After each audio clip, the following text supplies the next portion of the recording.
Hello.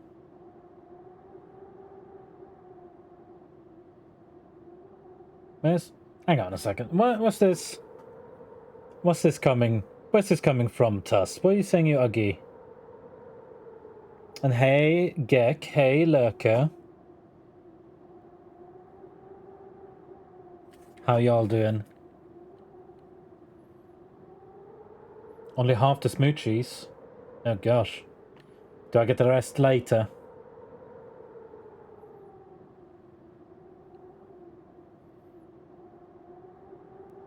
Yeah, you better blush, Gek.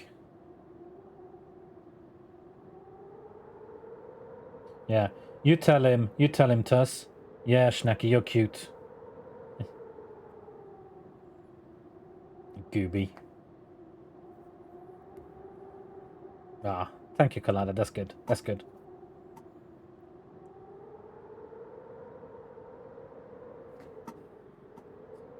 Ah. Eat your cute to your leave. Oh gosh. Wow. Throwing ultimatums. Wow. Hmm. Gosh, they're fighting in my chat, guys.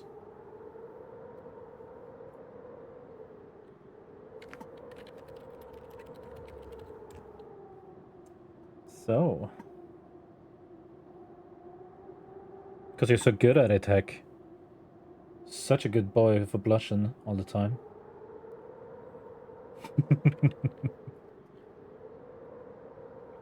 Aww, poor Snacky. Well, I decided. Hey, just.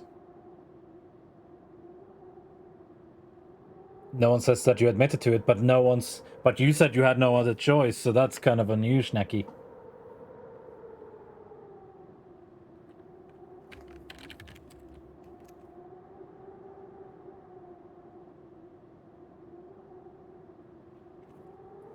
Oh, smooches? Thank you. What? Ah.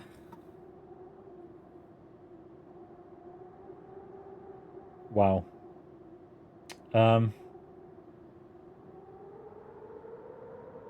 What? What? Hang on. What? Twitch also? What? Hang on a second. Hang on a second. So Felix gifted 5 subs, which is very nice of you. Thank you, Felix. But shush and stop and no. But then Twitch gifted me a sub? What? I didn't know Twitch did subs as well. Yeah. I mean... That's cool, guess. I don't... Huh. Huh. Hey, Frederick. Are you okay? You look a bit tired. You look a bit worn out. You alright? Gosh. Did I work? Nope. Voice are not working. Is my streaming bot playing up again? Yeah, streaming bot's playing up again. I'm gonna have to keep testing that every so often just to see when streaming bot gives up, because for whatever reason, streaming bot keeps losing connection. Oh, that worked. That worked for some reason, but not... Okay. I'm so confused.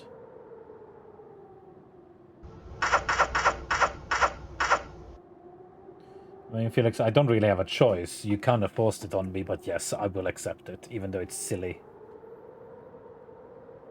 Yeah, I was gonna say, Felix, I didn't see them give Tayo any gift subs. Because you did 10 for Tayo. And maybe it's random. Yes, I am a good boy. And yes, thank you for kissies. Oh, overworked, Frederick. Oh. You haven't slept for 4 days. Frederick, when you get home, you need to rest, okay? You need to go straight to bed and rest, because holy shit, 4 days without sleep is nuts. Okay, catch you later, Colada. Thank you for stopping by. I'm still having partial connection. This is very annoying. I don't understand why, though.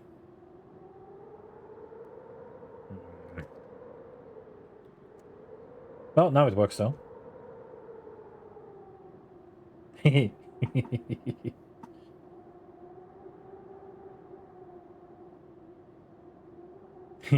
So it does work. Randomly. Because I'm still having connection issues. For whatever reason, StreamerBot isn't fully connecting. Very strange. Yeah. I don't know how I set Tios up so badly that it loops. I'm gonna have to check that out some point. I'm not sure how. Yes, Gek, I am a good boy. I'm a very good boy. And don't you forget it, or I will show you a bad boy. Right. No. Bad. Bad Gek. You bad boy Gek. Don't go smacking me.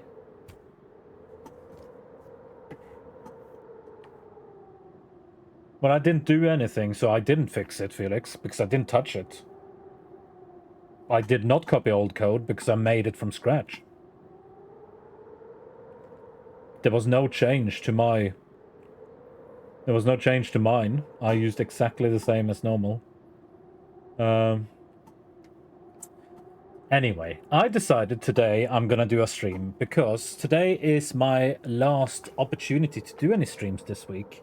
I got a busy weekend ahead and I decided, hey, I'm gonna do a little stream just to get to the end, maybe figure out what is going on in this game. Because, yeah, I blame StreamerBot.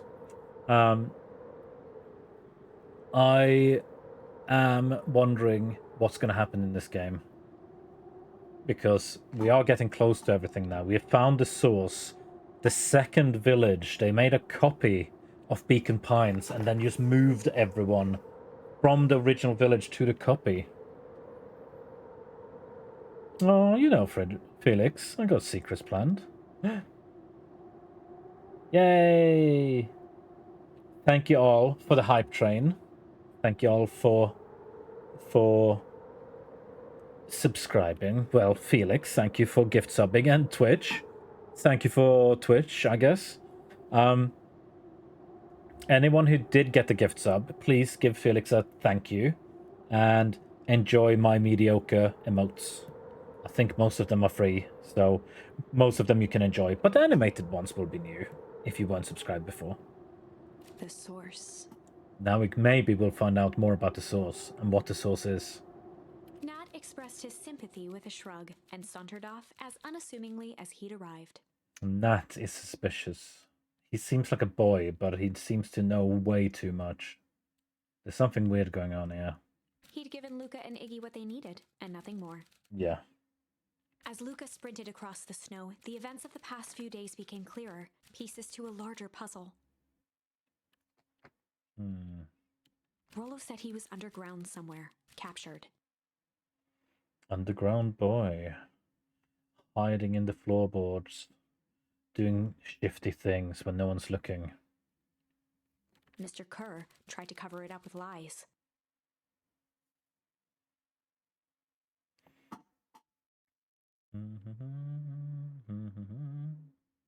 The clipboards were hell-bent on capturing Iggy.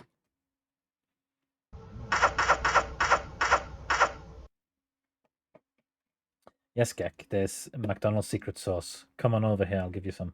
You can have a mouthful. Thank you for the kisses, Farum. You sweet wolf, you. Wolf, sorry. It all seemed to point to Perennial Harvest. There's something going on with Perennial Harvest. They've done something weird. But right now, there was one thing that Luca needed to know.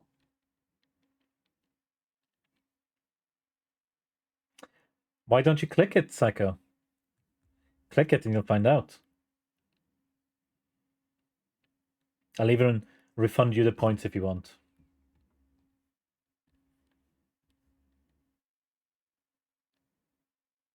Oh, did it not trigger? Oh, it didn't trigger. Ah, sorry. That is the... You did click it, you're right. Sorry, I missed it because nothing happened. Apparently it's my StreamerBot playing up, but here you go.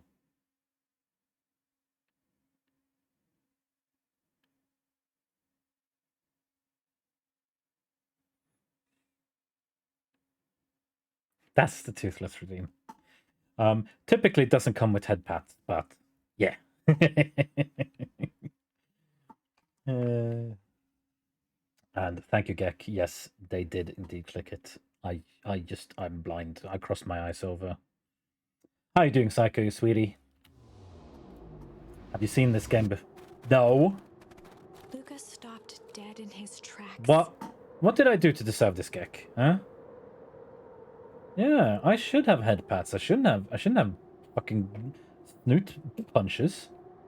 I am pretty good, Psycho. Thank you. I've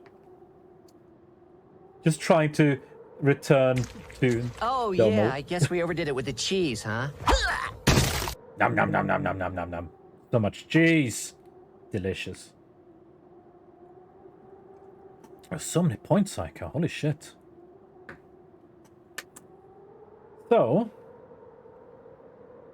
the weird thing now... Yeah, you can nibble my snoot if you like. So the weird thing now is Luca's dad died here. In this spot. Well, he was buried in this spot. And they made a copy of the village over yonder. Does that mean did they move his grave, or did they just move the gravestone? Is he still in the floor over here? The tree was gone, uprooted and moved, leaving a raw gash in the earth. They moved the entire fucking tree. He dropped to his knees and dug wildly at the cold snow. That's His 6. numb hands hit something hard. A headstone. Oh my god. So they just buried the headstone. Wow. You have a spoonful? Ah, good, Psycho. A dry whisper escaped Luca's lips. You're here. So, every year he's gone to his dad's grave to remember him. And it's been the wrong grave. Oh my god. Poor little baby Psycho. I mean Luca. All this time I thought I was visiting you. But you've been here. Alone. In the snow. Dad, I'm so sorry. They ruined your favorite spot in the world. Our favorite spot in the world. Dad, what do I do? There was no reply. Just snow-covered silence. Hey, Clem. You escaped your lurk, did you, to say hey? How you doing? Hope you're having a good day. Why'd you give me the slip like that? What if I couldn't find you, you yerk? Yerk? You jerk? Fucking hell. Iggy finally noticed the tears welling in Luca's eyes and the snow-covered grave. Oh. Iggy, they stole his tree, Iggy. Yikes. Suddenly, they heard the crunch of approaching footsteps in the snow.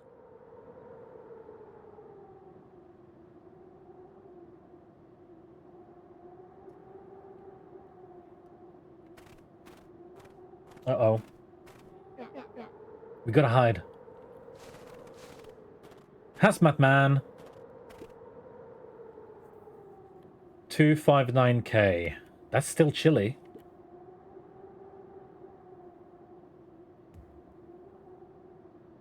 Yeah, I think you're onto something, Gek. I think he should. He should go psycho. But 259 Kelvin, that's... well, minus 255 Kelvin. No. No. It is 59 Kelvin, you're right. That is still really cold. I think that's like minus 15 centigrade. Fall-off distance still good. Dude, did you hear me? I said 259. Sorry. You ever think about what we did here? We saved a whole town of people. Doesn't feel like it sometimes. What about everything we left behind? That's the grave of someone with a family. The people who love them will never know the truth. The truth is overrated. Fucking hell. He bent down to scoop up a snowball and lobbed it playfully. Get fucked. Hey! Don't be such a downer, dude. Yeah, you're right, Cass. This game is rough. It's so cutesy, and then suddenly dismemberment, body horror, dead family members. It's a lot. There was a scene earlier where the two friends were fighting, and holy shit, that was heavy. That was so heavy to read. We took this job to change the world. Yeah. Come on. It's almost lunchtime. Weirdo. Did he just fucking dance off screen? I don't even know who they are. I don't even know if they are characters we have met before. Here, I thought I was a jerk. These dinguses are out there literally dancing on graves. I mean, yeah, that's kind of fucked. Lucas stuttered through heaving sobs. I thought I was visiting him.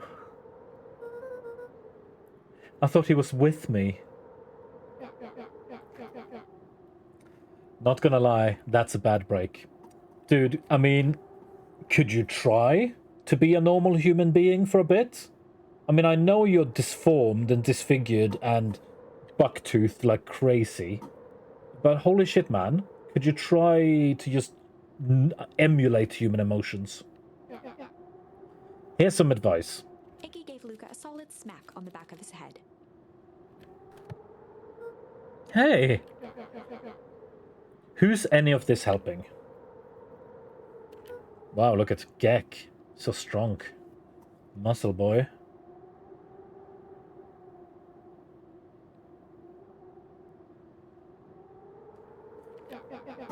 Sitting here in the snow, crying like some pushover. Who you helping? Iggy, look what they did. They lied to everyone. What on earth? I've done nothing ever in my life to deserve this kind of treatment. What on earth are you doing? You infinite goober. Can't believe you've done this. Can't believe it.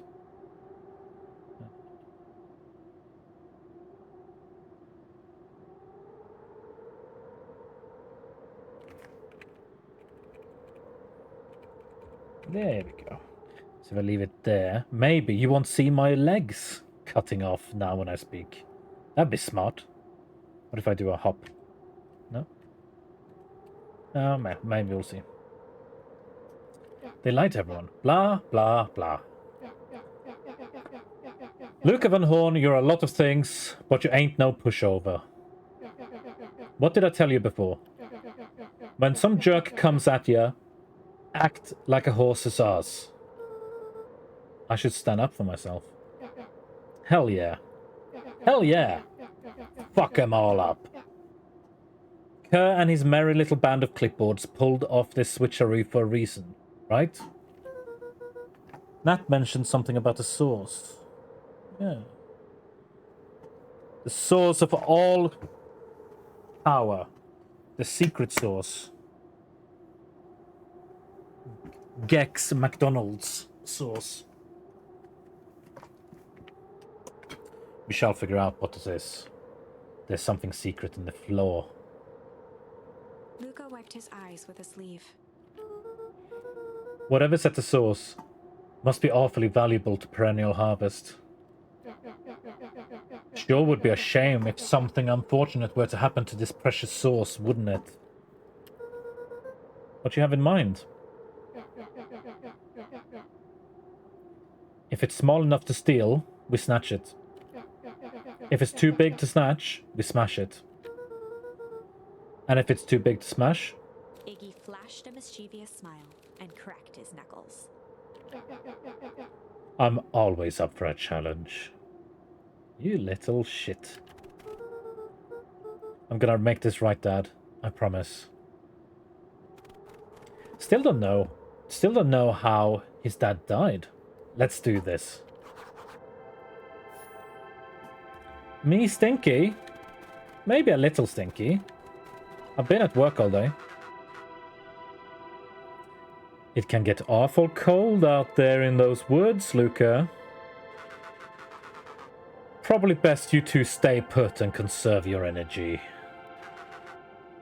Help's on the way. Where's Rollo? Where's my mum? Did you kill her?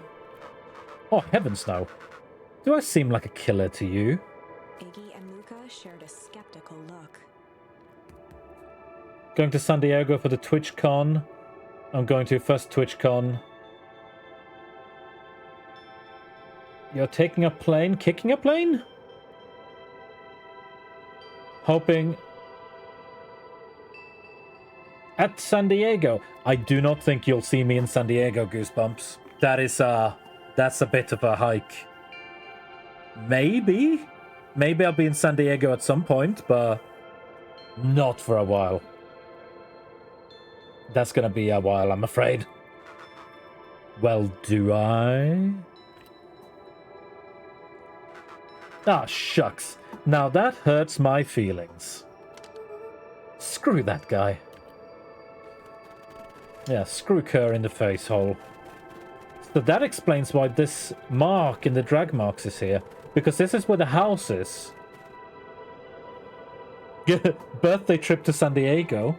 I mean, I wouldn't mind going to San Diego, I guess, but I don't know if I want to go there for my birthday. I think there's a lot of other places I'd rather go.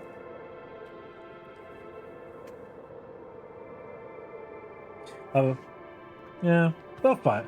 We'll think about it. Let's go exploring. Beacon Pines. Wait a minute.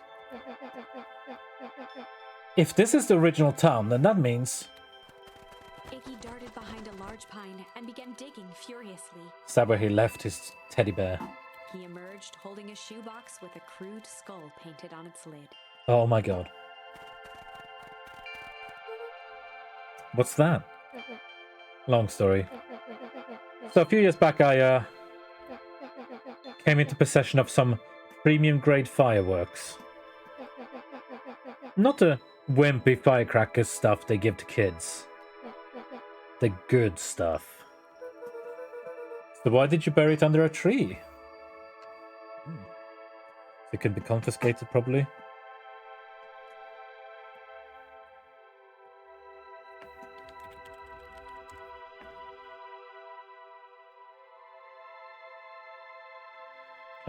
I just look over at Tayo's stream, and Cass has known me. Cass, what kind of behavior is this? I am flabbergasted and begrumpled. That is the long part of the story. You and Rollo were doing chores at Rollo's chicken coop. And you guys pissed me off for some reason or another. Luca rolled his eyes with realization. No, you didn't. Iggy stifled a chuckle. Yep. I just wanted to give you guys a little scare. But like I said, these were some primo fireworks. Yeah, I heard him say that too, Felix. It's a waste of time eating me. I don't taste good, and I don't want it. You have an entire fluff ball right there who wants to be consumed. For Christ's sake, for crying out loud. Bah. So I might have underestimated things. You blew up the chicken coop. I prefer to think of it as an incendiary redecoration. That is some fucking mental gymnastics you're doing there, my friend. Fucking hell.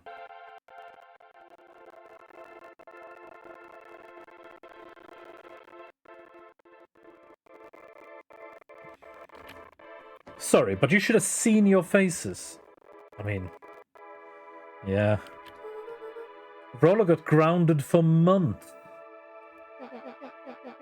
Which is why I needed to stash the evidence and lay low. So I buried them under that tree. But when I came back for them later, they were gone. Ah. I figured some grown-up found them and tossed them. Iggy triumphantly raised the shoebox. Turns out, it wasn't the fireworks that got moved. It was us. Unbelievable.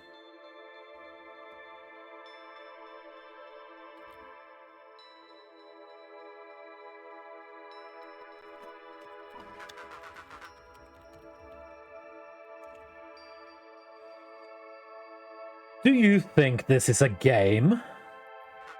Newsflash, boyo. You're not a hero. You're a little brat who's in way over his head. A hero is just someone who refuses to give up. Comics these days are rotting children's brains. Fucking hell. If it isn't comics, it's TV or video games. Back in the days, it was books. It's always something rotting children's brains. And it's never parents, is it? It's never adults rotting children's brains. No. It's always something else. Very convenient. Everyone thinks they're a spaceman superhero. I was always partial to Hank Atomic myself. Is that so? Do you really think you have a chance against us? You have no idea how powerful we are. Prepare for blast off, loser. Yeah, get fucked on. Whee.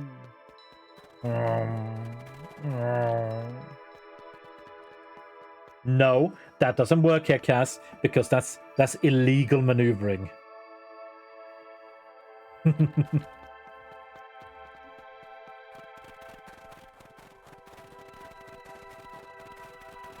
So they must have rebuilt an entire... Yeah, illegal. It can't be done. You can't numb people. I want to go up here. No? Okay. Where's the melon? I want to see the melon. Going there is the least interesting, though, because I've seen it all.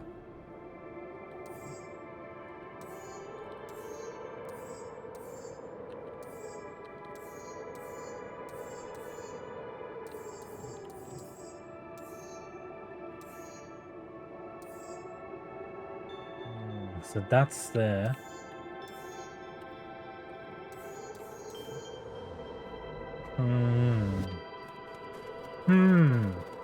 Can I go into the town hall? That door's wide open. Crooked. Just like this whole stinking place. Oh! Good. Did I get a new thing? Nope. Oh, where are you? Wow, I hit every button there.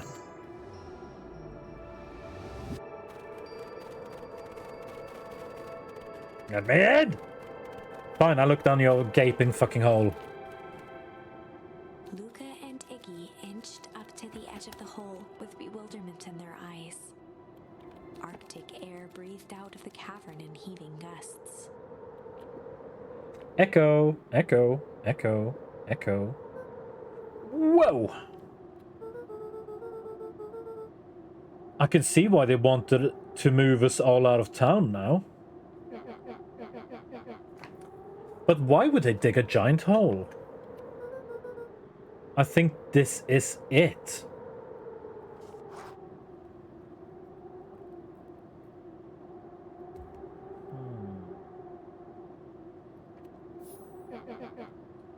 This is the source. It's a dang hole. How do we smash a hole? Chuck him in there. Oh, it's much more than that, my annoying little friend. cur. You fucking cur. Where's Rollo? I wasn't lying before. He's safe. Well, safer than you two, at least. Drats, it's cold. You just had to drag me all the way out here, didn't you? Mr. Kerr gazed down the abyss in contemplation. It really is something, isn't it?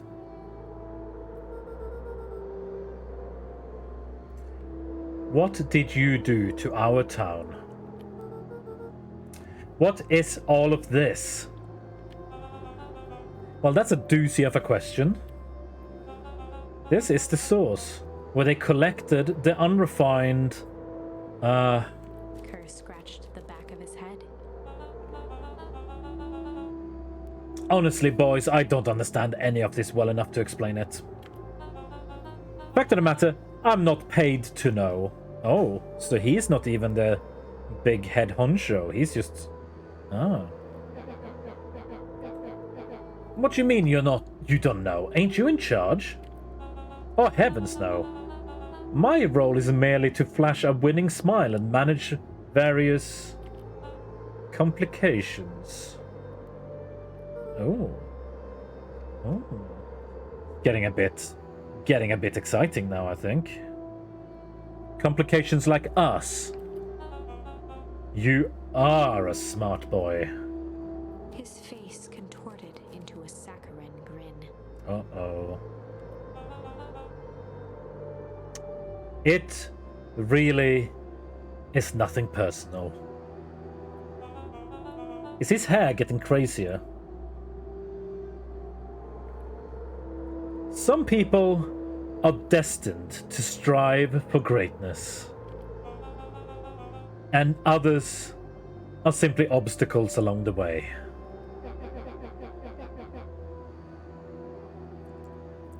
Seems like you were destined to be a creepy lackey. The point is that we all play our part in life. Mine just happened to be a lead in the role of a lifetime. And you happen to be extras, ready for your curtain call. We aren't giving up without a fight. Just Smile's not gonna be so winning after we're done with you. Now, boys, there's no need for melodrama. It makes even a professional, such as myself, embarrassed for you. Let's change the mood a bit. Kerr snapped his fingers. Uh-oh, here comes the clipboard. Scene change.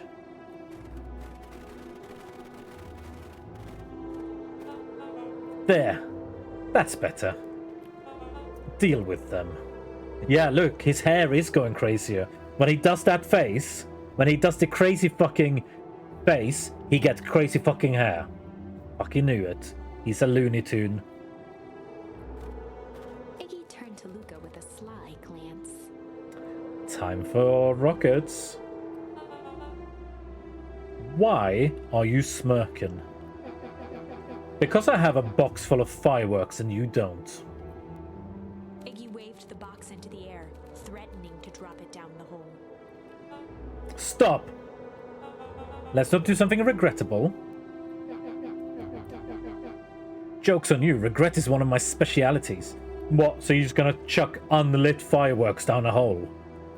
Is that gonna be effective? Out of curiosity, what would happen if I threw these in your precious hole?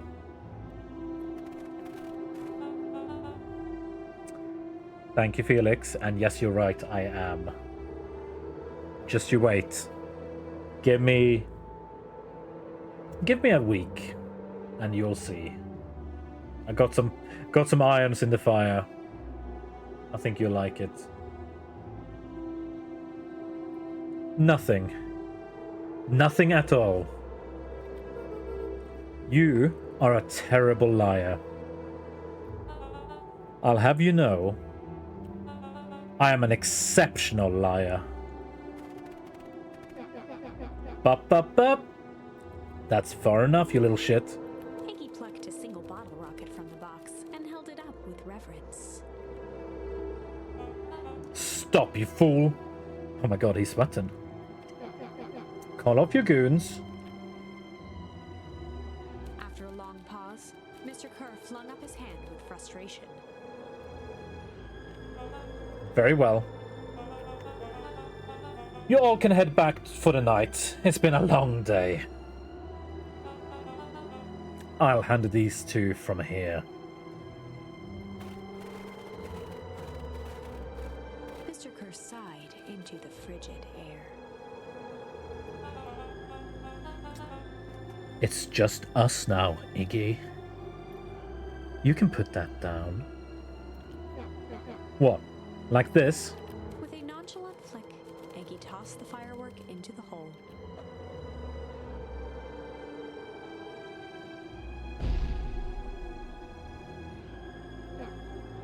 Ooh. Whoa. With a growl, Kerr leapt at Iggy, crashing through Luca. Oh no! Iggy tried to twist away, but in the struggle they both tumbled over Oh the shit. side. Oh fuck. Oh no! Well, lucky he's got his strong arm on the fucking rim. Fucking hell. Oh my god. This is... Wow.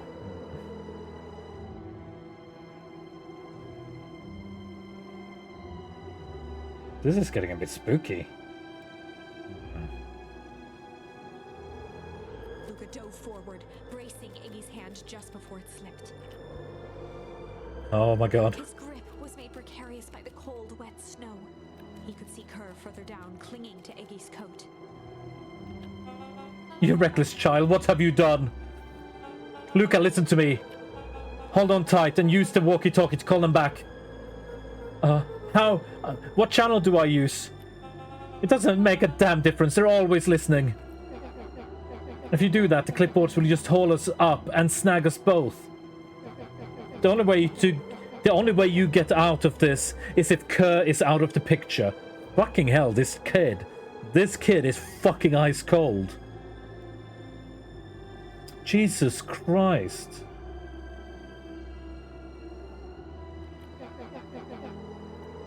Just let go and save yourself.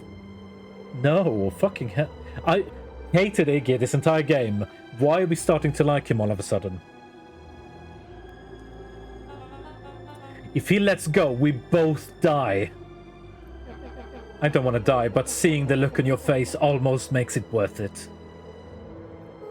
Mr. Kerr, you've had a long life. Why don't you actually do something selfless and just let go? Mr. Kerr gasped with insult.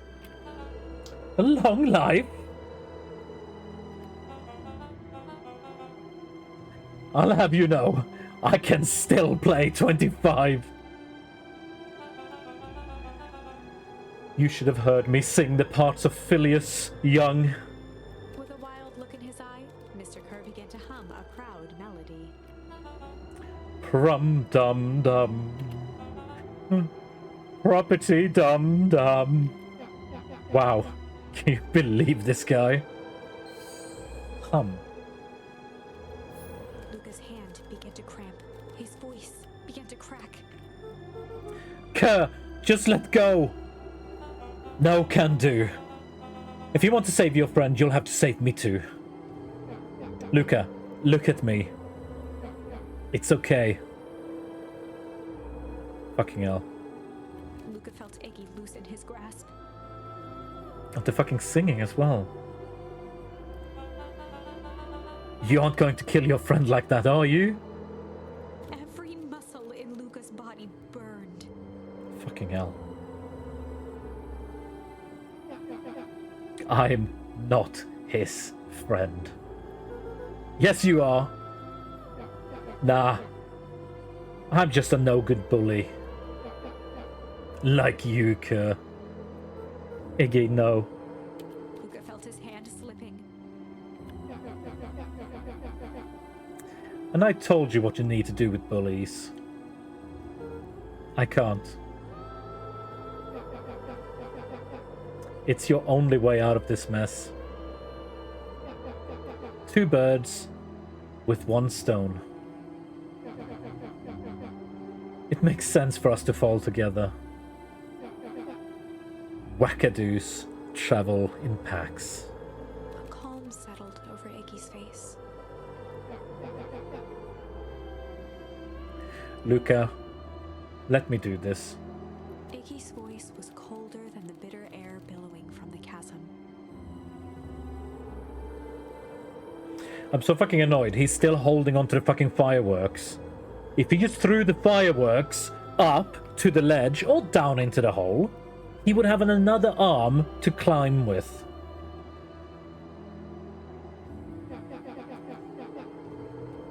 Let me do the right thing. For once.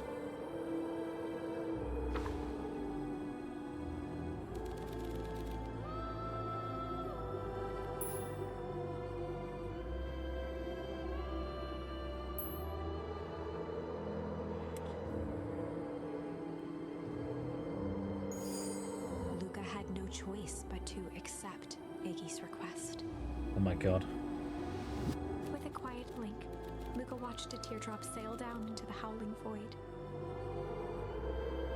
As his fingers slowly gave up, he met eyes with Iggy. Good.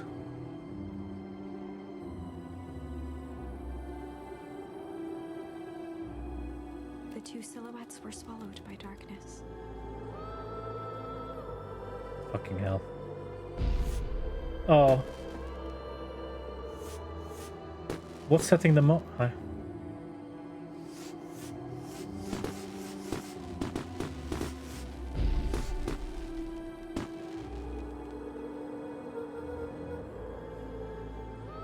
Hell of a goodbye, Iggy. Hey, Bailey. À bois. Fucking hell. So, yeah.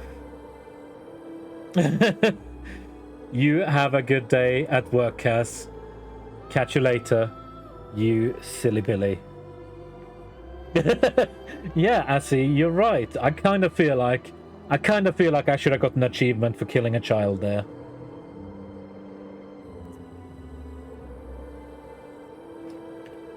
Arrivederci.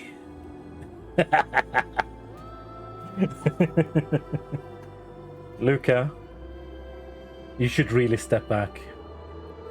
What? Quickly.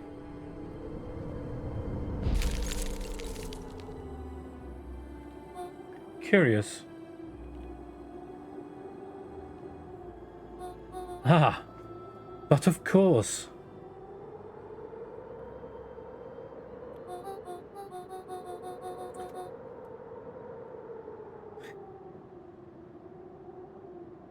My God. Look, I feel like that's a valid quote. I don't have quotes set up. I know that's a thing I can do in StreamerBot. I am a good boy. You're right, Felix. See? Felix and Felix's agreement. I am a good boy. Those fireworks of Iggy's must have been just the right amount of energy. We should get out of here before perennial harvest arrives. Not until you tell me what just happened. Your friend's sacrifice just saved this town. For a little while, anyway. How?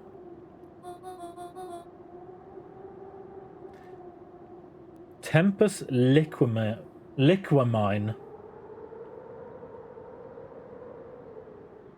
Tempus Liquamine.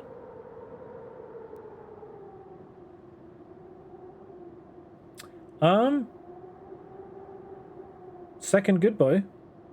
I didn't even see a second good boy. I didn't even see your message. I am very confused. I think StreamerBot is having... Oh, there we go. Yeah.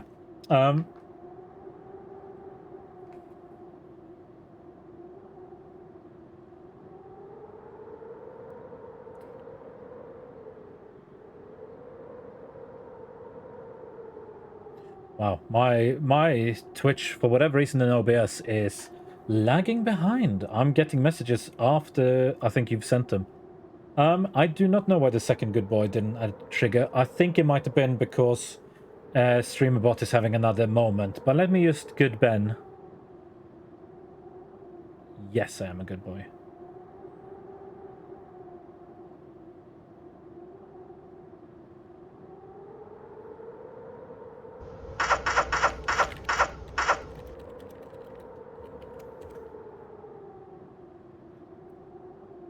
Thank you for the kisses.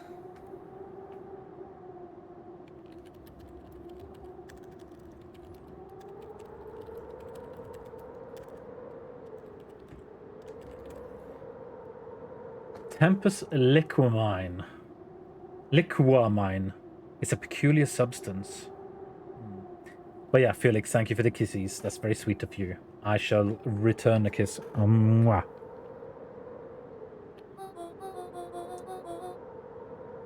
It can change the relationship between matter and time itself. But doing so requires unfathomable energy. It's unfathomable, without fathom.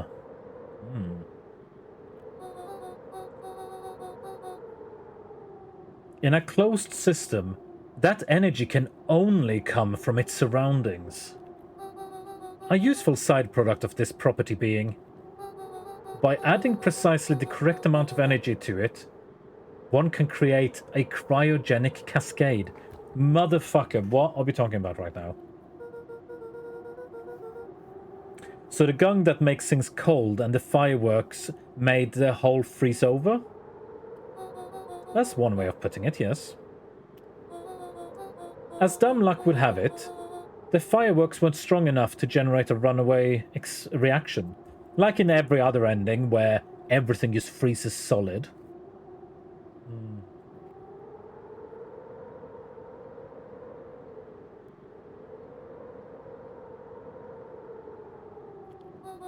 I shudder to think what would have happened in that case. I've seen it happen several times. It's always bad. We have some idea what that would look like. Yeah, I told you. It will take them a good while to safely break through and access the source again. If you know all this stuff, why haven't you been helping? I have been. In my way. Typical fucking mouse answer. Each one of us has our role to play. Iggy's role, it turns out, was to buy us precious time. Mine has been to observe and wait. Well, that's really helpful. Thank you for that. That. Wait for what? You. Me? Why? What's my role? A fierce twinkle flashed in Nat's eyes. Luca Van Horn. You are going to save the world. Holy shit. With a chuckle, Nat turned and walked west. I kind of feel like you need to follow up. You can't just say a weird thing like that to someone and then just wander off like everything is fine. Dumbfounded, Luca followed behind him, trudging through the snow. Every step taking him further away from everyone and everything he knew, and closer to destiny. The drama! To be continued in What? Beacon Pines, Pines Harder.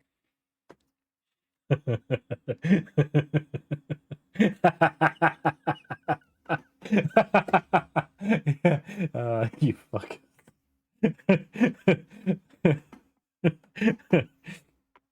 Beacon Pines 2. Electric Boogaloo. Ooh woo. Revenge served cold. Second time's a charm? There's too many titles, okay? Wait, that's it? This ends with a crummy cliffhanger just when it was getting good? You can't complain about your own story, lady.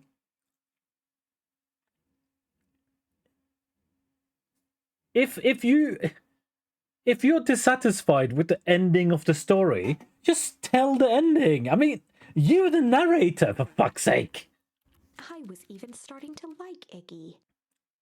Look, lady. Okay, come on. That is my line. I literally just said that. You can't just come and steal my line. No way. I refuse to be associated with some never-ending parade of sequels. Oh. Wow. Conning out Destiny like this. Holy shit. Let's go back and find something more definitive.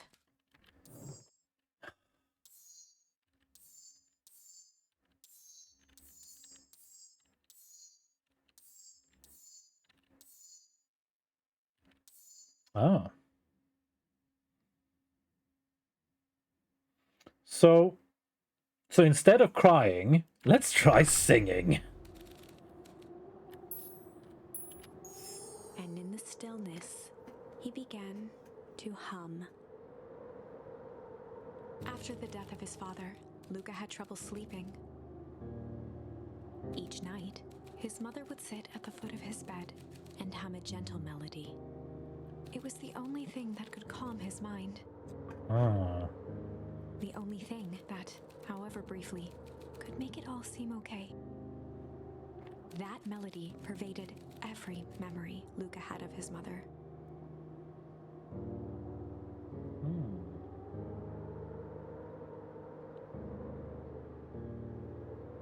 Very interesting. Shivering in the raw snow, he began to hum it out loud.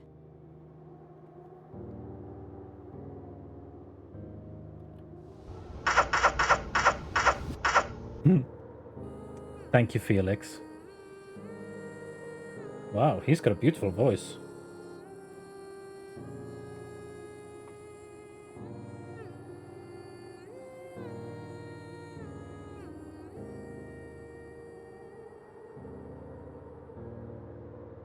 Gran lowered the torch, listening closely.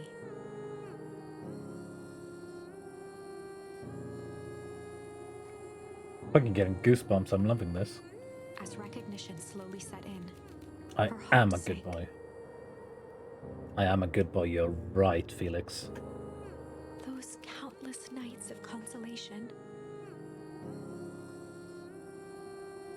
So in this timeline, she is gonna destroy the source with a lot of explosives and setting up a cryogenic cascade or whatever. And, yeah, kills everyone, including her grandson. The incomparable loss they shared together. She let the torch fall to the snow and sizzle out. A few steps toward Luca was all she could bear before dropping to the snow herself.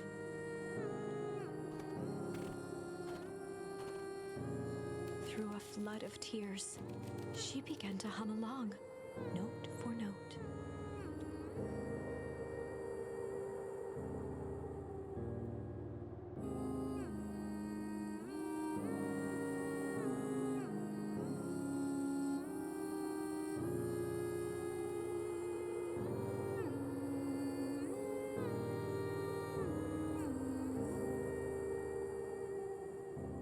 That's so sweet.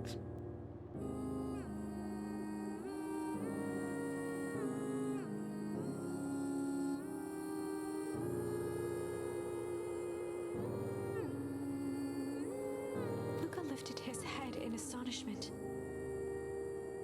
The last time he heard that melody was the last night he saw his mother.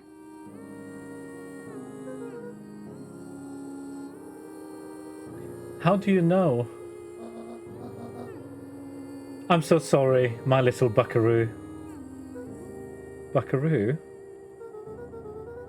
The only people who call me that are my mum and your mother. Luca blinked through blurry, watery eyes, trying to see more clearly. He could just make out the impression of a familiar face. He peered across the snowscape at the woman on her knees.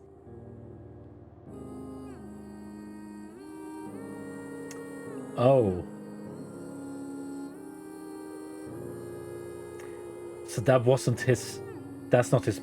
That's his mum. That explains why his grandma died a few years ago. Why there's a death certificate. I see. Something about her was undeniably his mother. Only smaller, older, changed. Mom? That's right, Buckaroo. Mom? Luca sprinted as fast as he could toward his mother.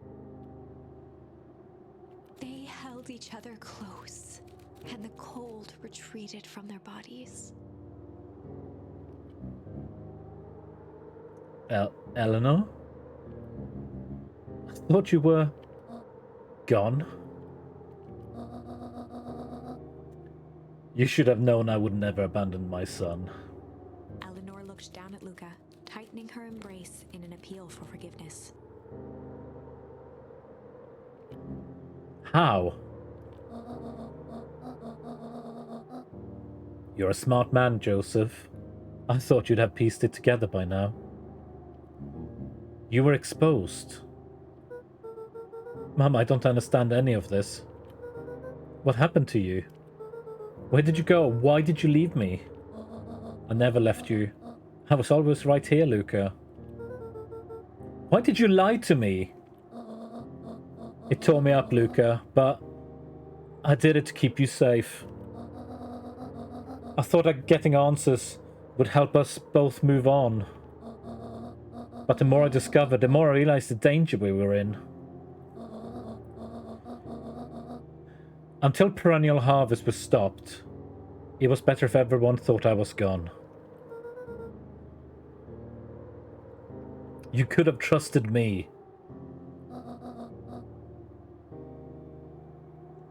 These are bad people, Luca. They won't stop until they get what they want. And they don't care who gets hurt in the process. Then what do? We have to stop them. Joseph slumped into the cold, wet snow.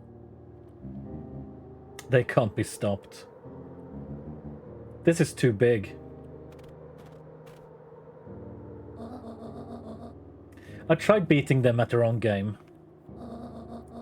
I'm done fighting fire with fire. For the first time in a long time, her voice felt like her own again. No more lies. I see now. There's a better way to stop Perennial Harvest. The cold, hard truth. Luca gazed down at Nuncreed with pity. He looked small. Joseph stared into the snow, as if searching it for answers. Hey, Dusty. I am indeed winning. I killed a child. And then I got a sequel ending, and now I'm finding out that my grandma is actually my mum. And yeah, life is very difficult and confusing. Everything's weird. I wouldn't kill you, Dusty.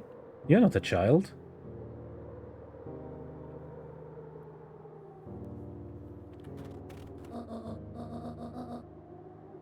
Look. Okay, look. Okay, just look.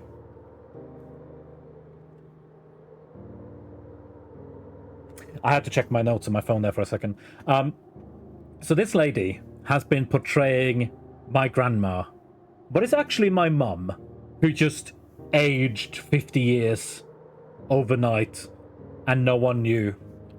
So she's been missing the entire game, but she was never missing, she was always there.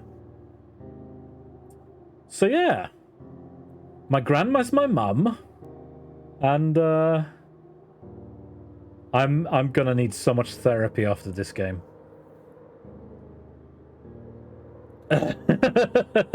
No, it's not incest, it's just lies. It's just plain old fucking lies and witchcraft. Come on everyone, we got a party to crash. And waddle, waddle, waddle, waddle, waddle, waddle, waddle, waddle, waddle. He's just fucking shell-shocked. He's just...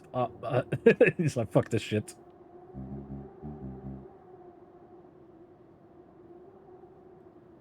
Huh?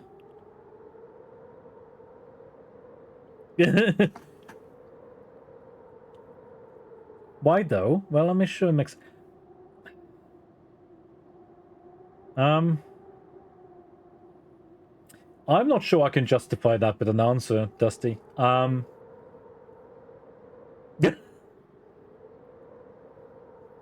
shake me, you little rascal.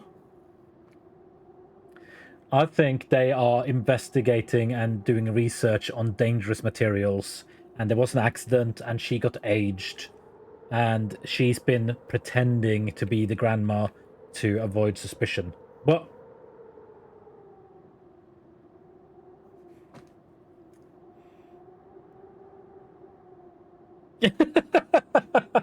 The fuck is happening?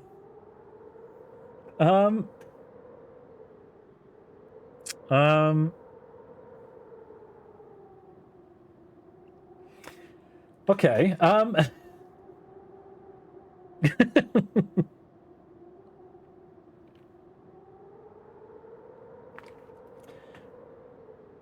huh. Essie Fox, thank you. You damn sweetie. Yeah, okay, I shall continue. I'm still amused by the fact that Twitch is getting in on the action, but I don't understand why Twitch is here. What is Twitch getting out of this? Twitch, why are you like this? And why are you not supporting Tayo, Twitch? Thank you very much, Essie Fox. I am going to continue because this is too exciting to delay too much.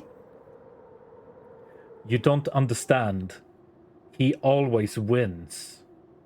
Yeah, Twitch is getting exposure. Twitch is getting my soul. That is true. So when he says he, I think he's talking about the founder of this town. Could he be... Oh, I just had...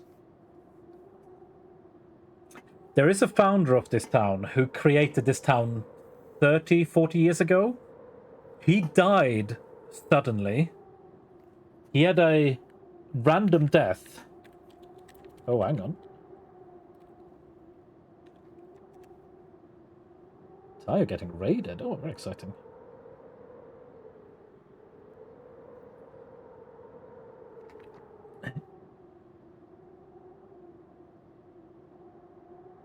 That could be a thing, yeah. You're right, Felix. That could be a thing they're going for.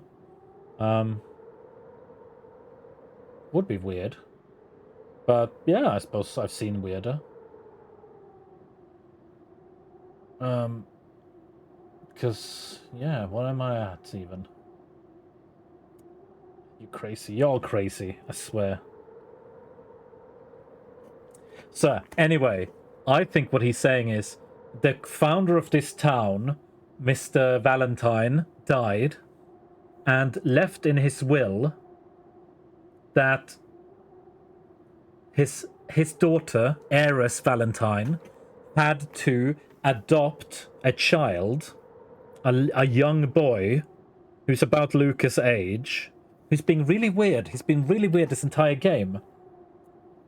Because that was a stipulation of them having their fortune. That was a stipulation of them living on the land. So, I wonder, maybe he didn't die. Maybe he didn't die, and maybe he just reverted his age to a pup, and he's living on, and it's gonna be like immortal. And that's why he's like, he always wins, because he never died. He never disappeared. He's still there. He's still running the show behind the scenes. The boy who eats all the licorice. This is getting exciting. Very, very strange. Chapter 9. The Devil You Know. 7 months ago, Eleanor Van Horn crept down the maze of sterile hallways under Perennial Harvest. She stopped in front of the large steel door marked Deep Engineering. No turning back now. She raised a trembling hand. Shaky paw. Time for a The shaky paw. stolen keycard worked as promised, and the door bust open with mechanical efficiency. She was immediately hit with the smell of disinfectant. It was some sort of laboratory. In one corner was a desk covered in papers. Across the room I stood am a tall good boy, metal Gek, pod you're with right. hoses protruding from its base. Very true. She rushed to the desk and began shifting through the piles of papers. They were experiment reports on something called Tempus liquamen. Ah.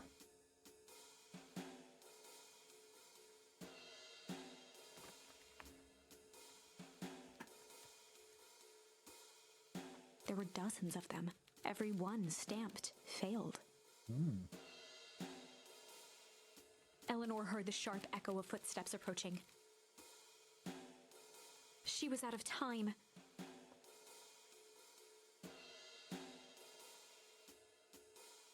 Her eyes scanned the room, eventually landing on the strange pod. Muttering a curse under her breath, she dashed over Oh, and no. dove inside. Ah, that's how she aged. She was hiding in the pod.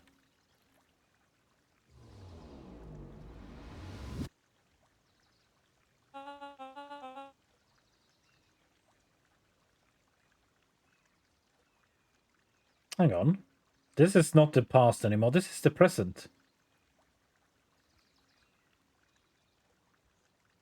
He's standing right there. I can't gesticulate on the screen, but the little pup standing right next to the lady with the long ears, looking really glum, right below the red panda.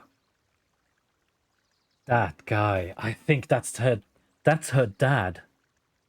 And does she know?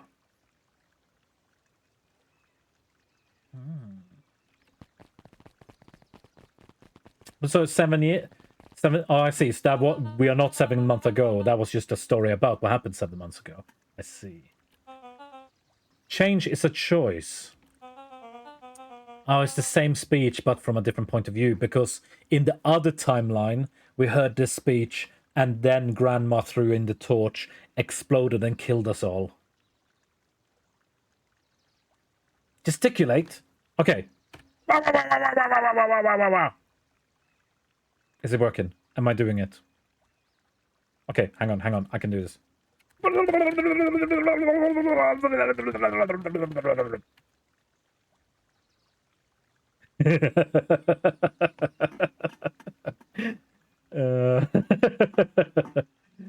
Did I do it? Did I gesticulate good, Gek? Did you get it? Did you see him?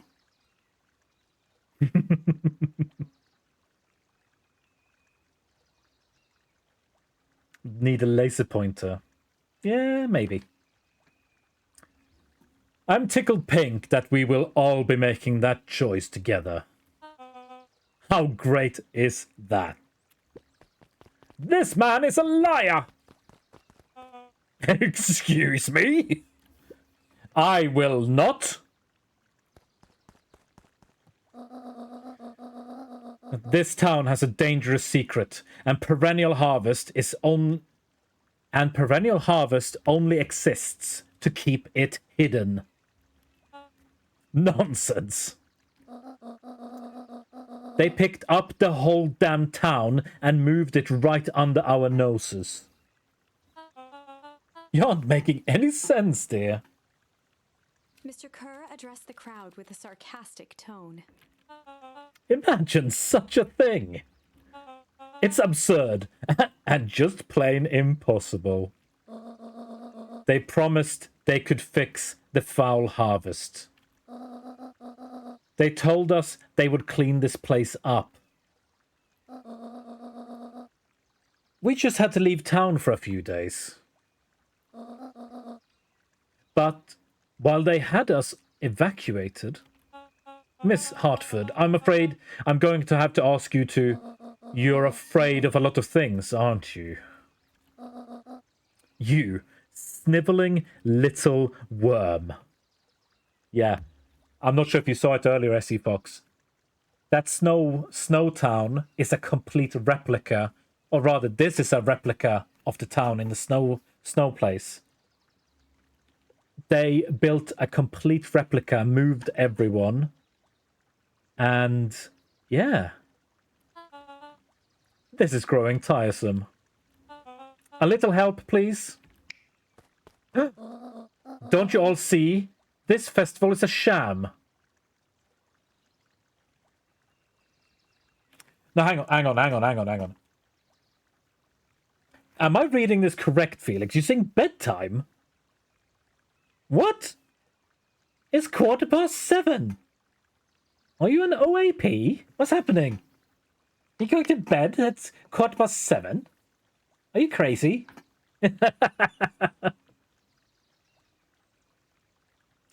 Been up since 4? Felix, are we? Okay. Up at 4? Why are you up so early? What's going on? Have you got early projects? Are you just crazy? Oh, I see. Oh, that's smart. Okay. Yeah, okay. I get you, Felix. That is smart, but holy shit. Good luck with that. In that case, have sweet dreams, and I will see you later.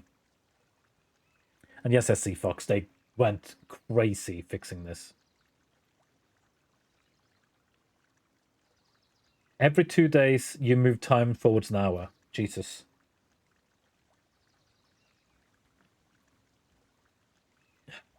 Yeah, I suppose, Felix. That is a smart way of doing it. I've never had to reset my sleeping pattern for being across the other side of the planet before, so never thought of it. But yeah, smart boy.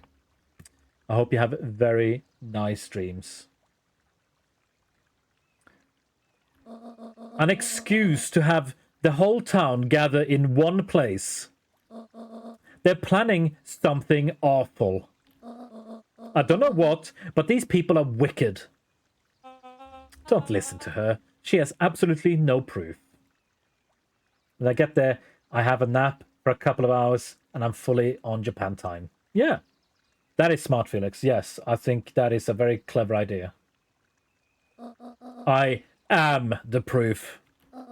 I'm Eleanor Van Horn. Whispers filtered through the crowd. I mean, that's just going to make her sound crazy. That's not evidence, that's just lunacy.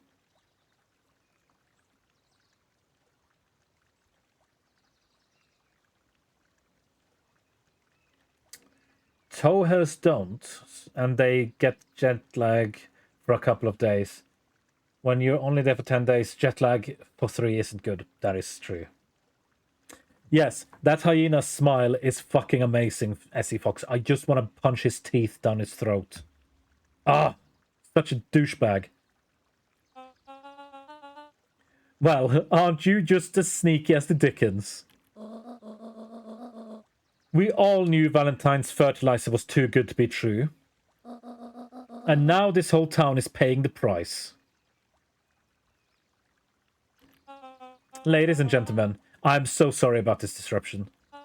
My associates will take this obviously disturbed woman somewhere comfortable. Like the bottom of a well. So that she can get the help she needs.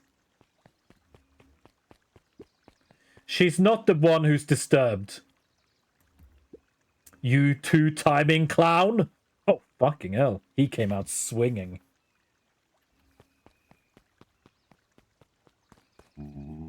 You all know there's something wrong with this town. It was just easier to look the other way. The truth is... Oh my god, I was right.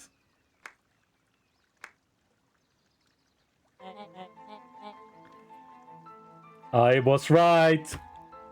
I'm so smart. I'm the smartest boy alive. Fuck everyone. He is the bad guy. I wonder... I've never seen pictures of him. I think you can see him in the video in the museum. But I don't know if maybe the other one of him has the ear notch as well. I'm gonna have to go back and check that out now. That's quite enough, Mr. Nuncreed.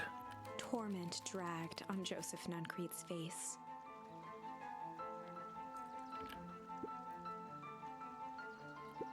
Yes, sir. Fucking bitch boy. What? He's a quarter your body mass. Take them away. No. I want them to see this.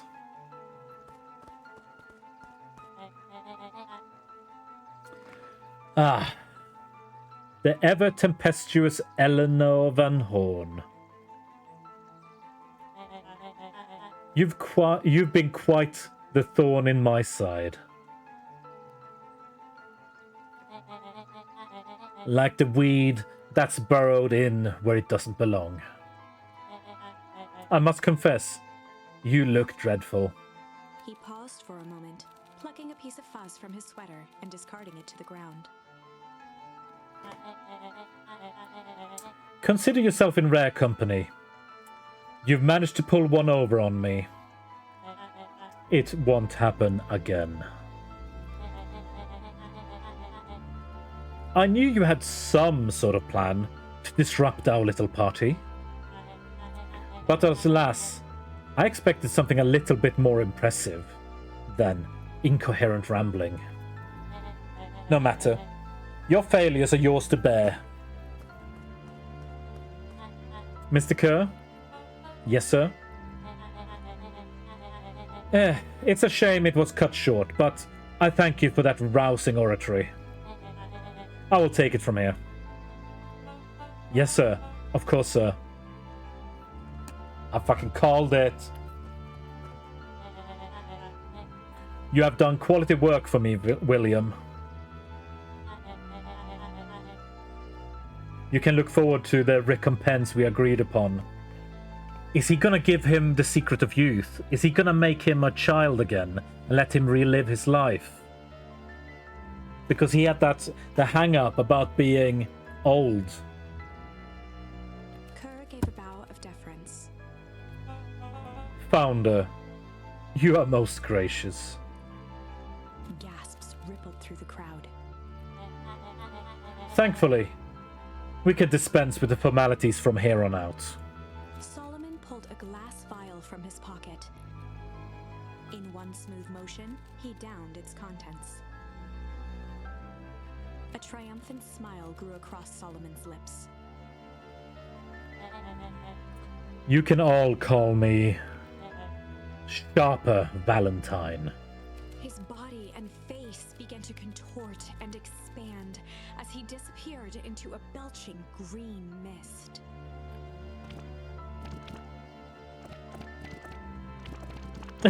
This fucking animation.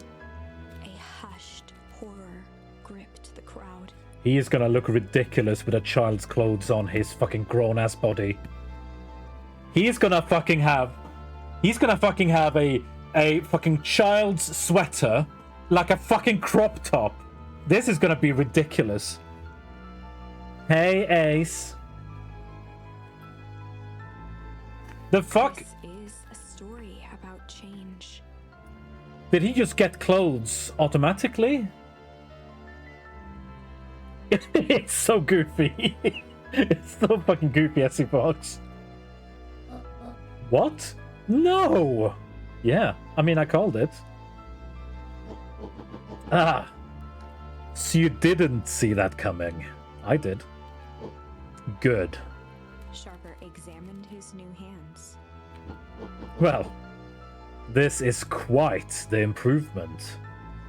Oh no, he's hot! He's pretty handsome. And evil to boot.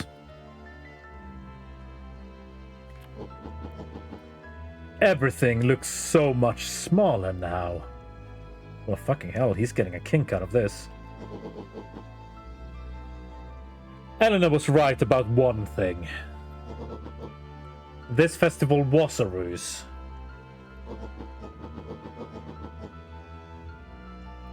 I wanted you all to witness my glorious return with your own eyes.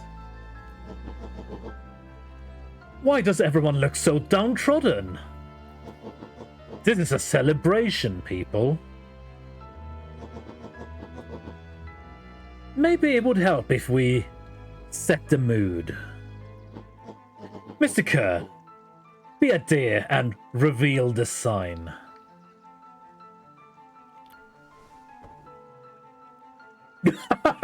Goofy cunt.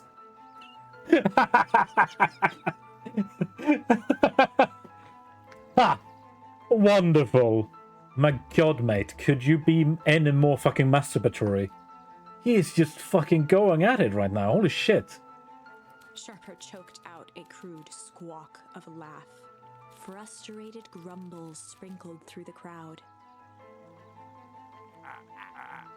Sharper, you malicious bastard. Yeah, I think maybe some of the fucking hints were there, but to just make himself a festival, really? Is that the big reveal? Is that the plot twist that he gave himself a holiday? That's kind of lame. That is an amazing picture. Holy shit.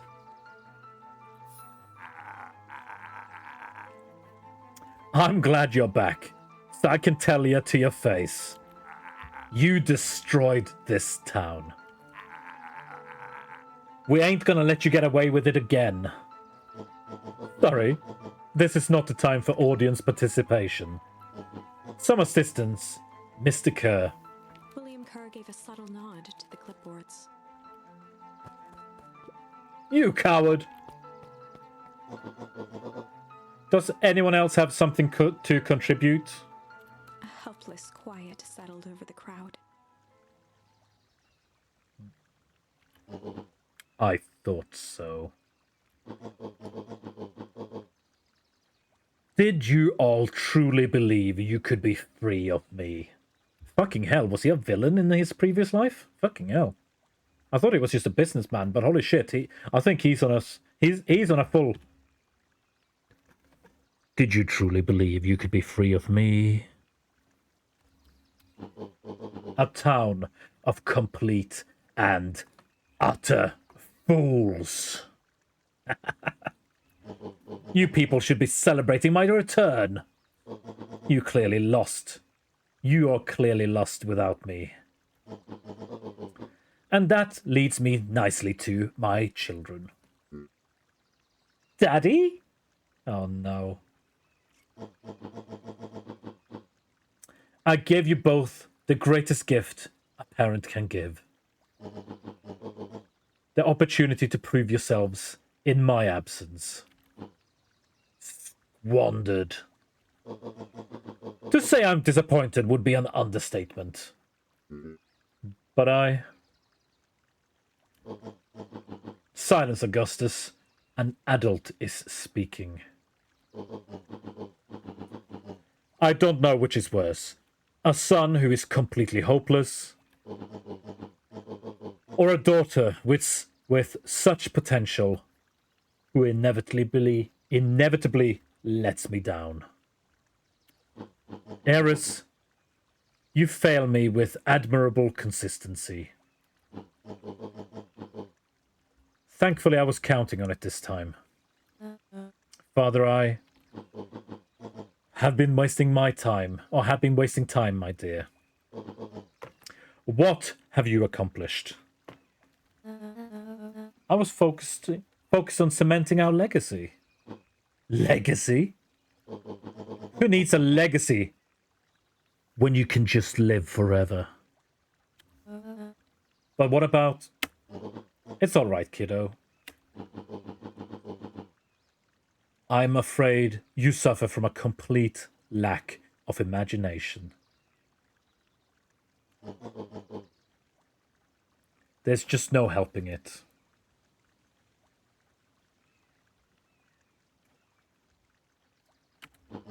Now then, where is Joseph?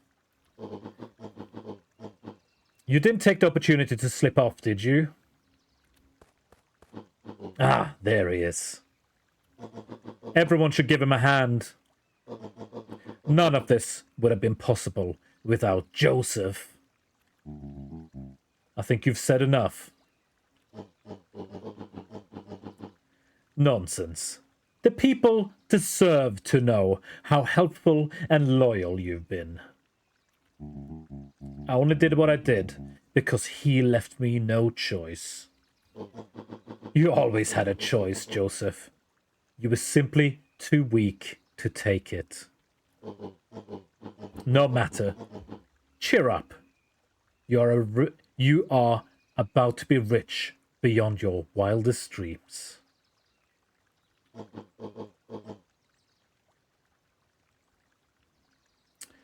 You should follow Mr. Kerr's example. When I found him, he was in a sorrier state than any of you.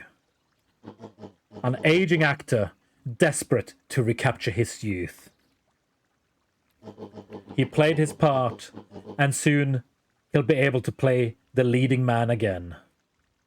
Ah, see, he's gonna get eternal youth. Forever, in fact. If he remains loyal. That goes for all of you. Well, those who haven't already frittered away my goodwill. Beacon Pines is mine again. And I am willing to share its spoils in exchange for absolute loyalty. Holy shit. He's got a very compelling offer. He's got a very, very compelling offer. Holy shit.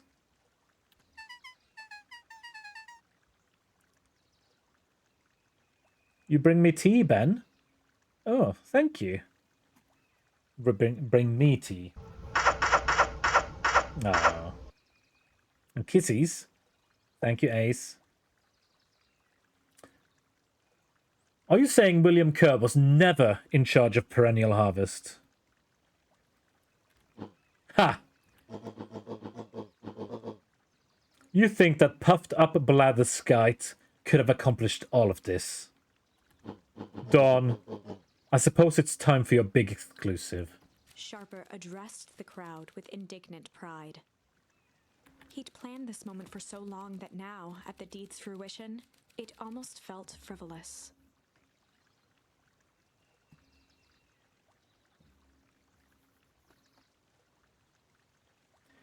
They all seemed frivolous.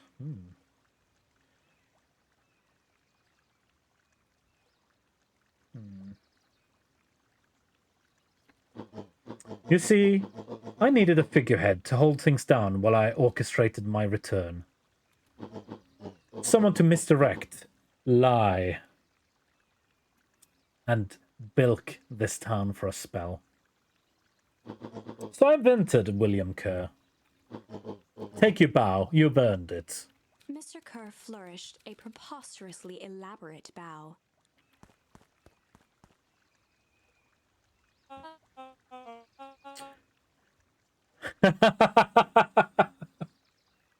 Patrick C. Montesquieu, thespian extraordinaire, at your service.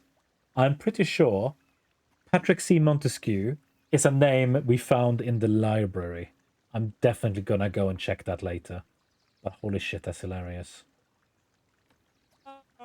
Founder, I just want to thank you again for this opportunity. It truly was a role of a lifetime. Wait. So this Bill Kerr was a patsy the whole time? Patsy. Oh, well, I don't know, Ace. We'll find out after the stream, I guess. Now that your secret is out in the open, what's to stop this town from rising up against you? Yeah, paid actor. Oh, that's the delicious part. Fear.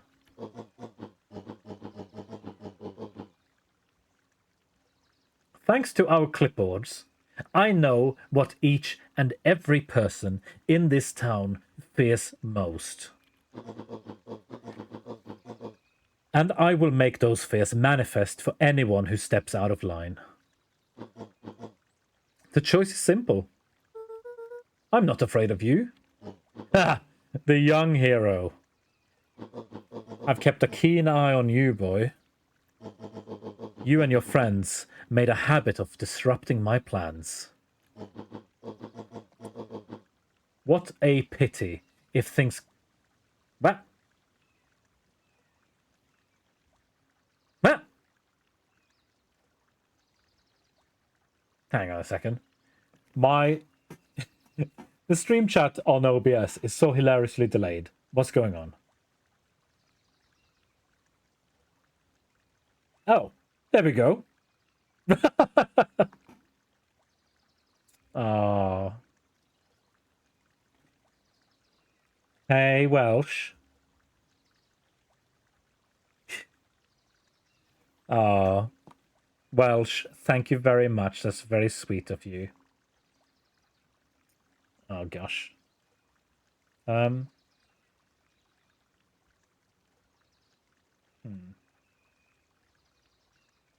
Let's start a new goal while we're at it. Why not? Start a new sub goal, and we'll start a new bit goal as well. Because Welsh broke the record. Welsh pushed me over. Pushed me over the top. Thank you for the bitties, Welsh. I hope you're doing okay. You sweet, sweet bean. What a pity. If things would have gone a bit differently, you might have had your moment of triumph. But that's fate for you. You can't do this. Is this the bad ending? Is this the ending where he wins? Oh, but I can. I have won. Never underestimate what a great man can do, given time. And now, time is my plaything. Yeah, I'm afraid, SE Fox, that is very bottom of the barrel shouting and arguing. Perhaps the most expensive thing I've ever bought, but well worth it. Ah. Sharper coughed up one final laugh and cracked his knuckles. Enough chit-chat. Let's get to work, shall we? And so, Sharper set about remaking the town in his own image. The fertilizer factory soon reopened for business. Sales rose steadily as more and more farmers across the countryside began to swear by its miraculous properties. But what's the ice got to do with it? So the ice is to do with the aging. But what's it got to do with the fertilizer?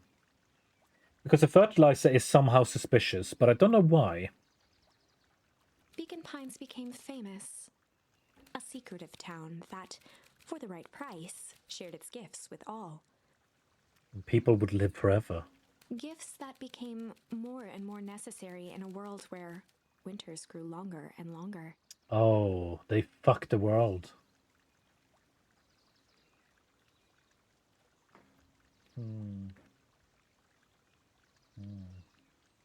The end. Ah, so this is the bad ending. This is wrong, but things are becoming clearer now.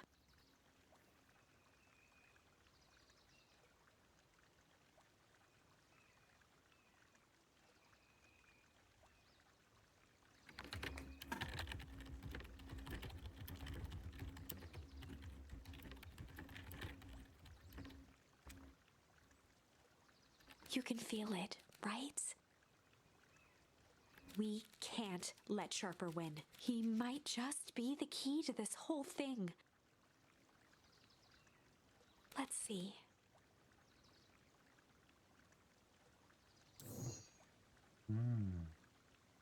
Right.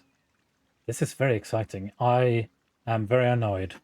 Bad man won, and he magicked clothes out of thin air. Very weird.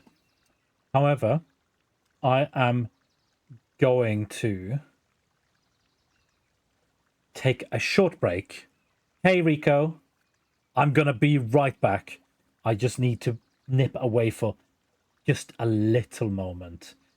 So, if you just bear with me, we're gonna do a quick BRB, and I'll be back, and we will see if we can figure out how to stuff Sharper Valentine's cheeky fucking face square back up into his own ass. Okay? I'll be right back. Okay. Mwah.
Bop, bop, bop, bop, bop, bop, bop, bop.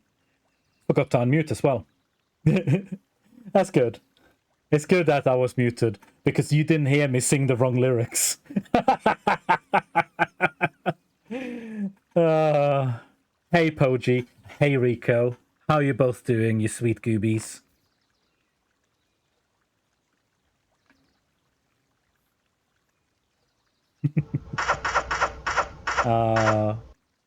Thank you, Rico.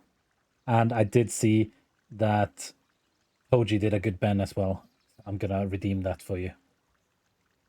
I am a good boy, you're right. It only works on the scenes where I am on, so I forgot to set the disabling when I was on the BRB. I will fix that later. But yeah, how are you both doing? You still at work? Oh no. But last day of work and then you're off. So, we have found a time traveler. Or rather, the immortal man. Hang on a second, there's a branch there. So there's gonna be another end here. There's gonna be another end. This one we've seen it all.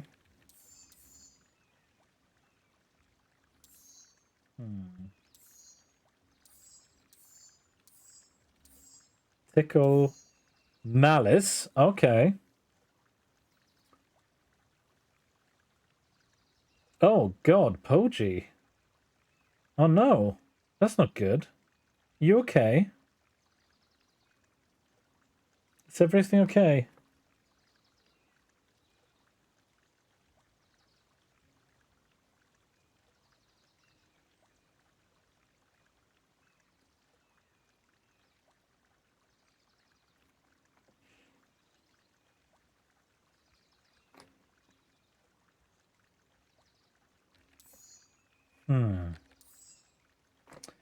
So I could... Oh my god, look at that picture, though. That picture is amazing. Look at Kerr, the little hyena twink hanging and dangling from a child.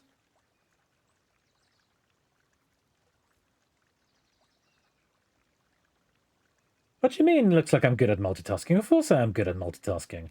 I am a micromanager. I am a true consummate professional. Can't you tell? I've got a suit and tie. Well, I got a shirt and tie. So they messed up this art a little bit because Iggy is supposed to be all transformed and deformed in this picture. His eye and his hand is supposed to be overgrown, but I suppose that's a bit cuter to draw it like this. I think I'm gonna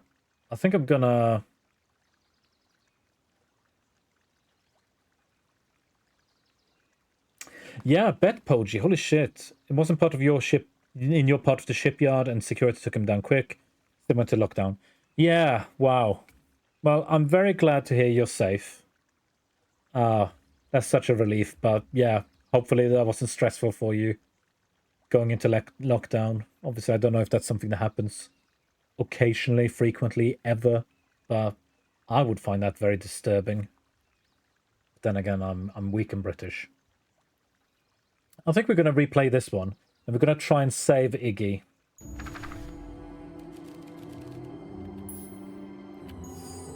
Luca had no choice but to refuse Iggy's request. He tightened his grip and reached for the walkie-talkie in his pocket. What do you mean, not used? You mean like not used to people being able to multitask? Or you mean something else, Max? That's my mouse dying. Mouse, don't fight me. We are brothers. Don't betray me. What are you doing? Why are you glitching? It's the battery. It's the battery being stupid. I'm not great at it, but I can do well enough. A 60-second ad break? I'm just looking over at Tayo's stream.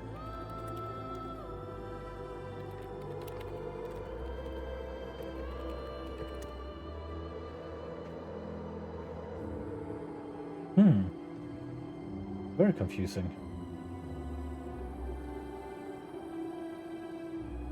Well, I mean...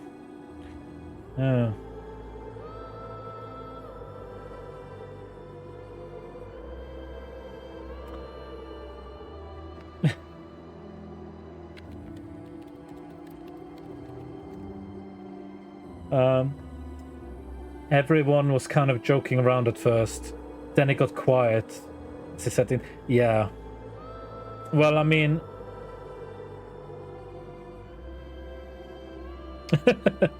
Oh, Max is seeing tunnel vision. Focus on the cutie, Max. Focus on the cutie. That's Tayo. Focus on the Tayo. A wild delight crept onto Mr. Kerr's face. That's a good lad. Now, radio. Iggy begged Luca with his eyes one last time, but Luca pressed the button and called out. We need help. Mr. Kerr is in danger. It wasn't long before they were once again surrounded by clipboards.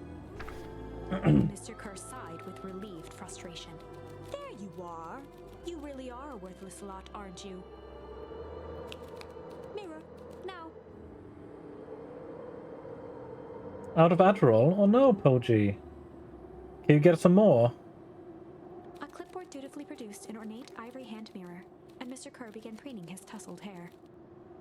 Ah, I told you he was going crazy. Ah, that's better.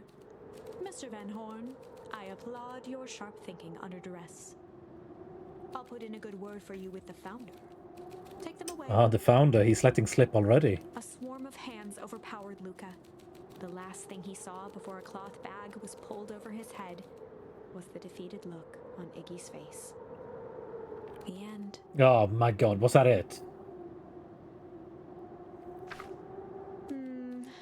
I think this was one of those times where doing the right thing was the wrong thing.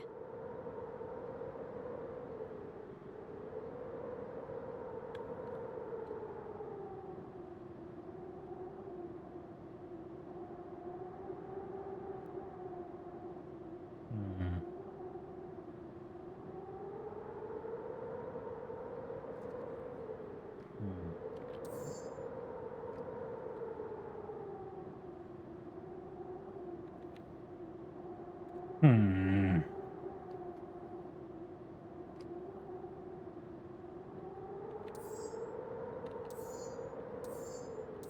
So I think that's the only one we have left.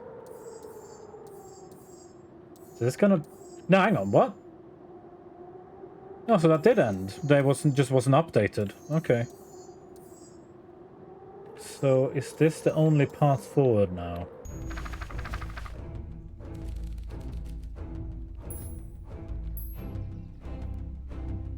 I see. So this is when before we knew Mr. Nuncreed was bad, and he lures us into the telephone booth. There was a malice lurking behind those eyes.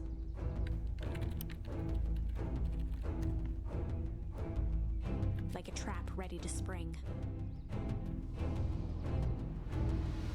Luca felt the weight of Nuncreed's hand on his shoulder.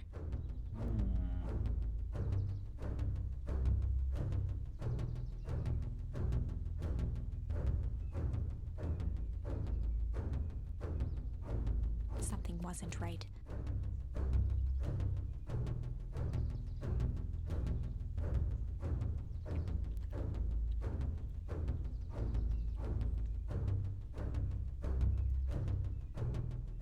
He didn't know why, but something was telling Luca to get out of there.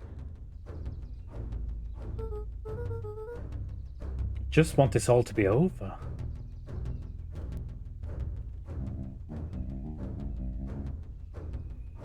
I'm sure it will all work out soon enough. I should get going.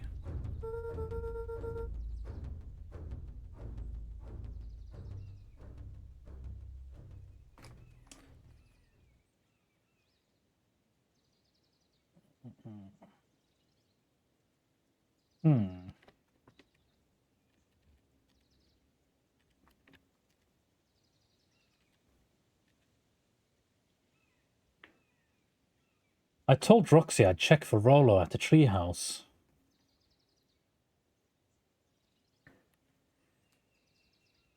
Really hard to focus on Tayo since he's on my phone and you're on my iPad. Why don't you put Tayo on the iPad? Put Tayo on the big screen so you can see the Zelda clearer, Max. You don't have to watch this one very carefully. This is just story. Poji. Not watching yes.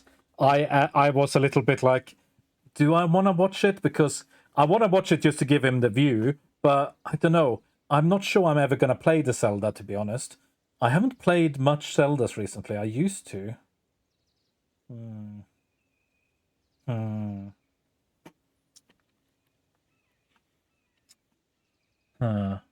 Just want to stop by and remind everyone to take self-care. Ben handsome, chat cute. Poji is very cute. You are right, Colada. Chat is cute and Poji is very cute and handsome. I told Roxy I'd check for Rollo at the treehouse. Luca twisted free of Nuncreed's grasp. Of course. Luca, you know your dad and I were good friends back in the day. You can come to me with anything. Anything at all. I don't think so. Phone is better quality and brighter colors, so I won't see him in. I see. No, that's fine. You should watch Tayo's colorful game, the brand new Zelda game in full color. That is very fair. In fact,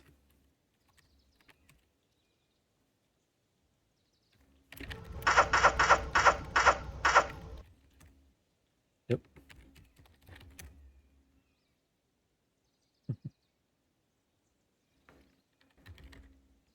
Let's do this just to mess with him.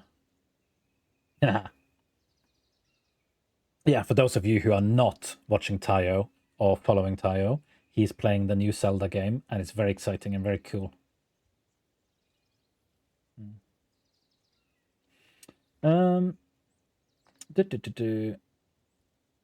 Yeah.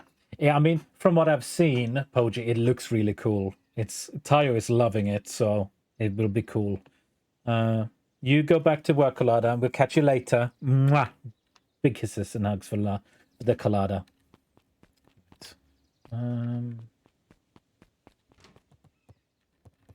This one. Oh, I can't read him now. That's lame.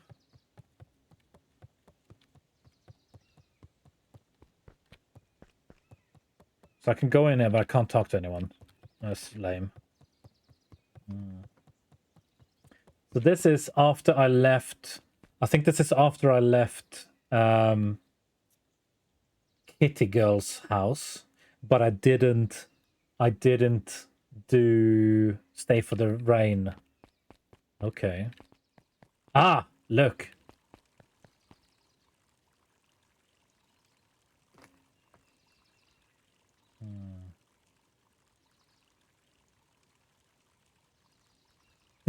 That's fair, Max. You don't distract. I'm sure he loves talking to you guys.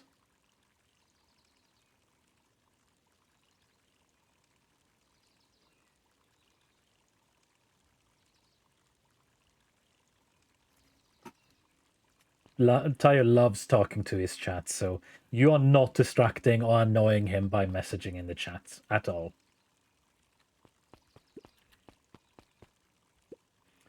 These festival decorations are a bit humdrum. Now, if I were to throw a festival, it would be a thing to behold. I agree, this is all more than a little sad.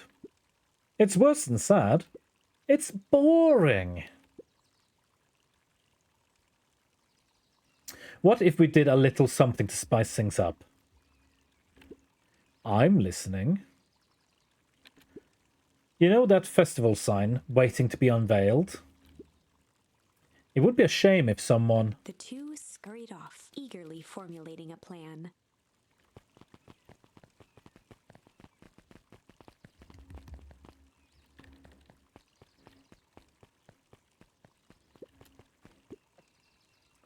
He looked down and muttered in a gruff voice.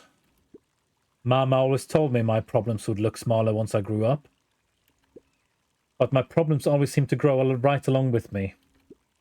Heavens, I sense big trouble ahead. Ah, wonder if that is him growing up and growing into big boy mode again. Can't talk to you either? Okay. Can I hammer the the melon?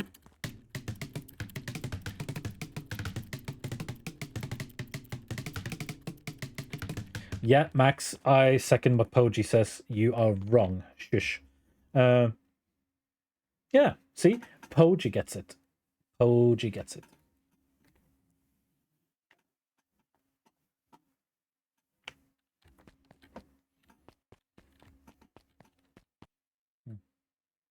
Well, seems like Tayo is about to raid out.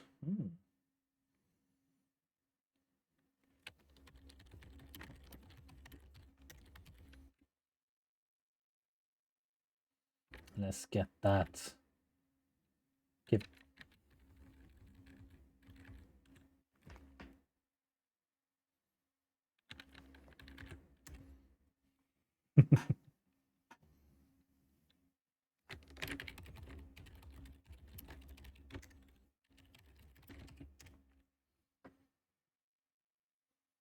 No, I don't think he'll raid here. I don't think he'll raid here. That'd be a waste of time. He should raid someone cool. He should raid someone who needs the views. Because he's had a lot of cool beans watching him today. So he should go and raid someone, maybe in Thunderfang. I don't think he should come here.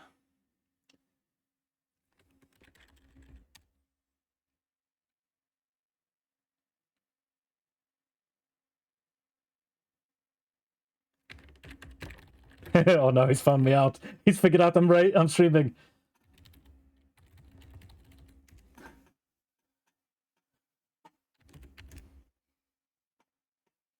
Oh no, he's found me out. Yeah, Max, I saw that. I saw you shouting. Yeah.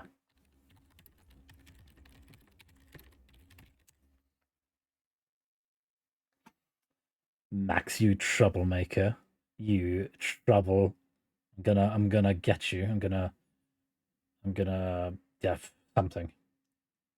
You're not an annoying idiot. You're just a gooby.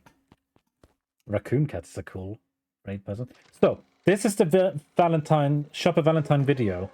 We all know Beacon Pines So, is I great, want to check his ear. what you may not know is great towns grow from mighty roots. And that is why you cannot tell the story of Beacon Pines without telling the story of one shopper. Ah, but he's facing the other way. Young shopper's keen intellect and strong moral fiber led to a grand vision. A vision of a community dedicated to a better tomorrow. In his own words, Does he turn around? a better tomorrow is within our grasp, but it requires a singular mind to harness it. Lucky for us, he decided to grow that vision here in Beacon Pine. And how does one grow a better tomorrow? With fertilizer, of course. Valentine No, he didn't have an ear notch. Okay. a town yearning for purpose. But then tragedy struck. A scientific experiment gone wrong. An accident which took Shopper away from us far too soon. To this day, we struggle to pick up the pieces. But one foul harvest isn't enough to stop the people of Beacon Pines. The spirit of Shopper Valentine lives on. It lives in the hearts of everyone with a dream for a better tomorrow. Together, we will follow his example and Well, grow I mean, that's just wrong on their part. You... Oh, by the Valentine family and the ad break. I'm sorry, that snuck up on me. I was not ready for the ad break.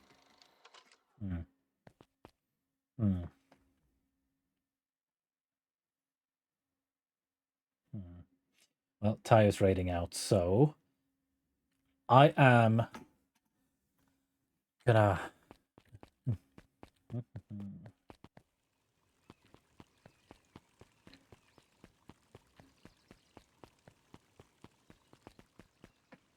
Oh.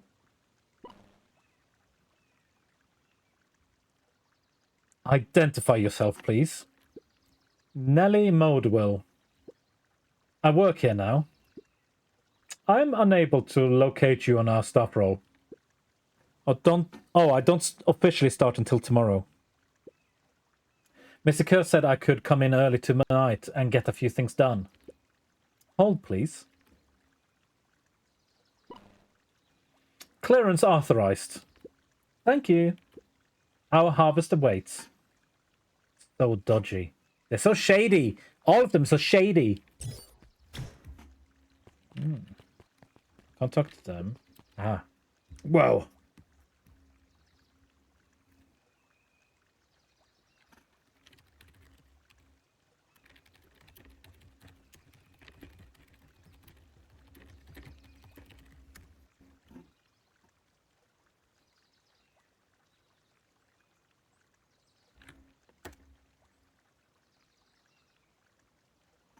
Okay, so there we go. Tayo is raiding out. So I don't need to keep an eye on 2 streams. I'm so smart.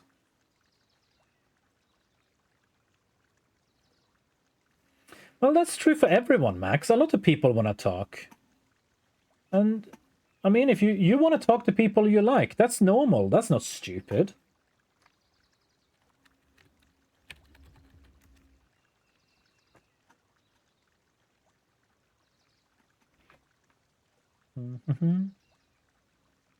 Whoa.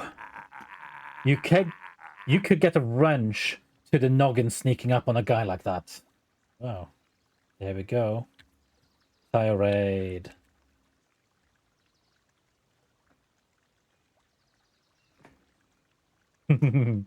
Tirade. Lol.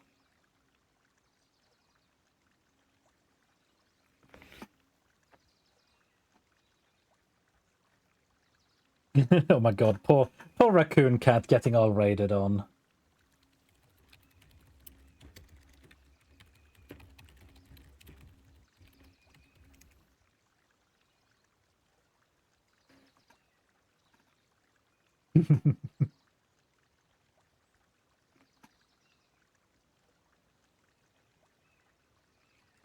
Ah, there we go. And perfect timing.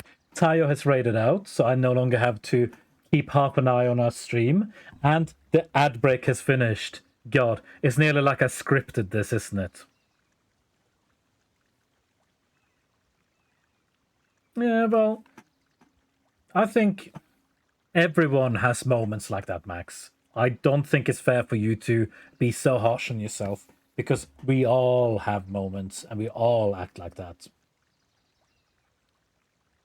So, don't be gooby.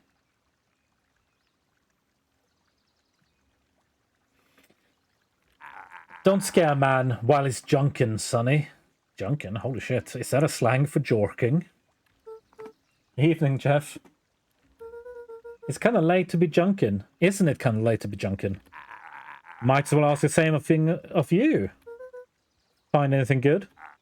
Bah. Never since Perennial Harvest moved in. Even the junk is trash. You can learn a lot about a person by looking at what they throw away. I mean, yeah, you can. That's really creepy, but he's right. Yikes. I mean, he's got a point. With this bunch, it's all shredded paper and coffee cups. Oh, I'd better get going. Didn't see nothing if you didn't see nothing. I didn't see nothing if you didn't see nothing. See. See what? Exactly. You shady bastard.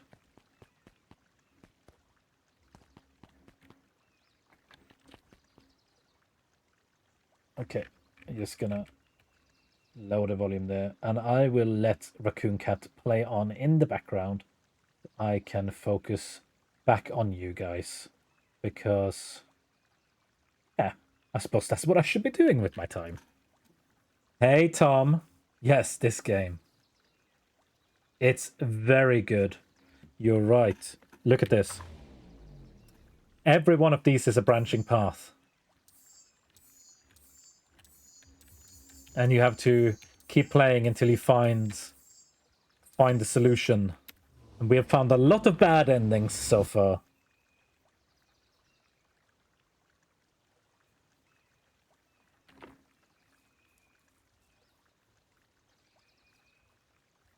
Well, I think the only thing you really need to think about and worry about, Max, is just talk, but also listen. Let people respond, and you're fine. It's nothing wrong with you talking a lot and wanting to tell people you like things. Just give them time to process and answer. And yeah, that's just conversation. You're fine. Let's look cool for a bit. Ah, you played it before, Tom. Yes, it is a very cool game. I'm very much enjoying it. I'm feeling like I'm close to the end. It feels like things are getting closer. Have I got any more? Hey, Jetson. Have you seen Roller come by this way any chance? Right, not. And as elusive a fish in this here pond. Ah, hang on. Ah, hang on. So, he is fishing, but he can't catch any fish.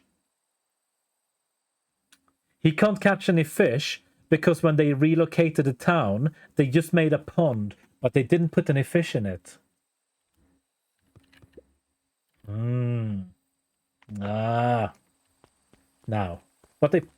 This is all the shit they put in the pond before they moved us, because the dad was alive. Ah, there we go. Tied a bent nail onto the line. Slap a cake.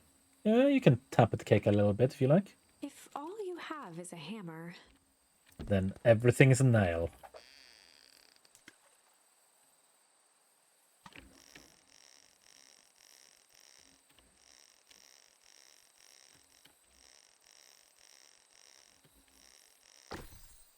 Oh, a photo.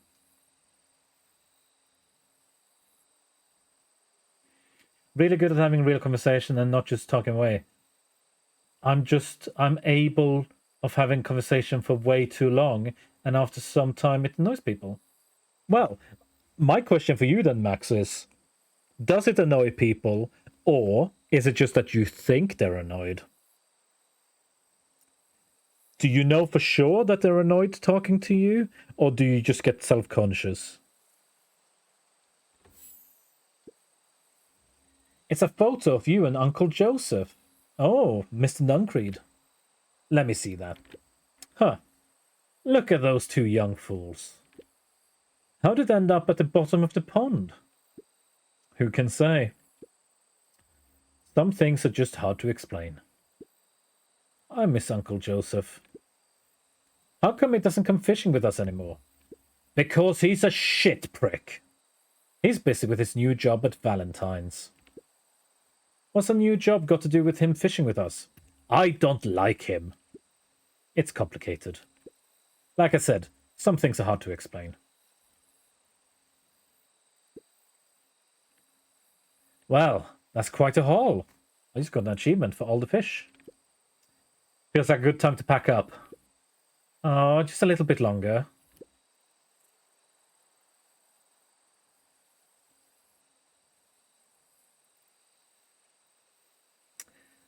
Ace, did you seriously say that we should wait for evolution to take place so that we evolve bug into fish in the bottom of this pond? Because that will be billions of years. The pond is going to be gone by then. If things lasted forever, they might not feel as special, huh? Well, tell that to Sharper fucking Valentine, because he wants to live forever. Crazy bastard. I guess. I'll make you a deal, Buckaroo. If you ever feel like you need to talk about anything at all, you just say, let's go fishing, and I'll know what you mean. Like a secret password. Yeah, top secret. Neat.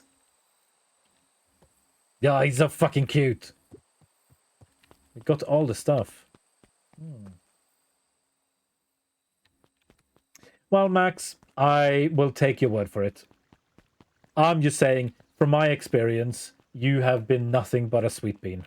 Except for when you bully me. Oh god, is the diner shut again? God damn it! Wake up!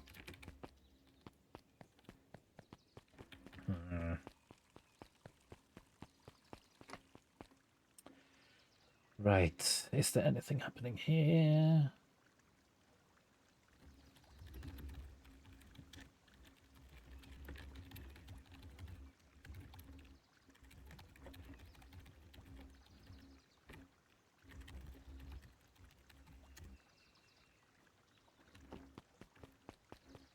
Let's have a look over here. Is this boy gonna say anything interesting? Did I check him? Yeah, I did. He didn't say nothing. Okay. Let's go and check out the secret base.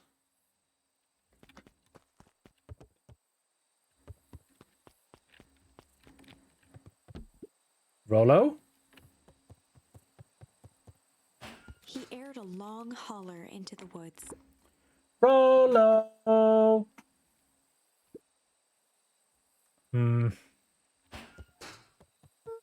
Rollo, wherever you are, I hope you're okay. Luca felt his eyes getting heavy and plopped into the beanbag. Hup! He Yeah! conceded to its lumpy embrace. Lumpy hugs.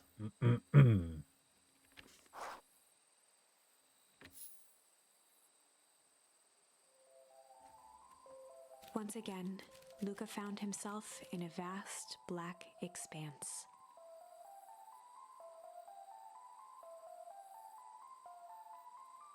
This time, he knew exactly where to go. So the dreams are starting up again. I love this music. What?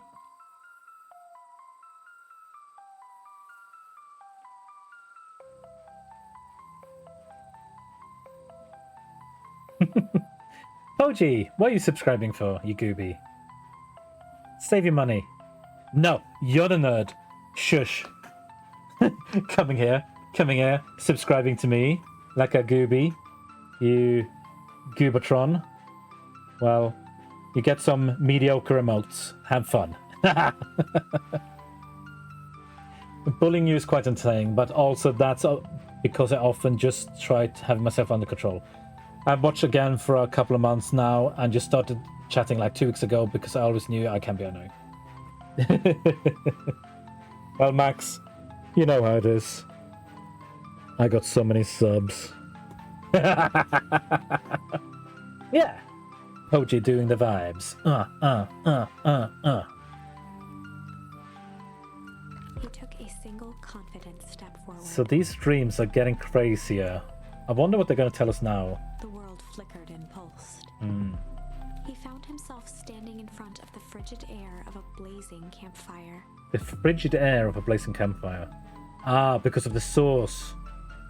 So, he keeps dreaming of the source. Has he seen it? Did he get to see it before and he just can't remember? The source.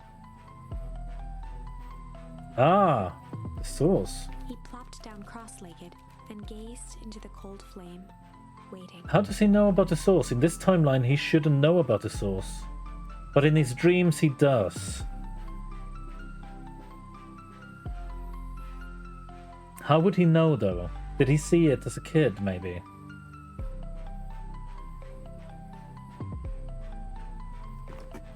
Oh, Max, baby.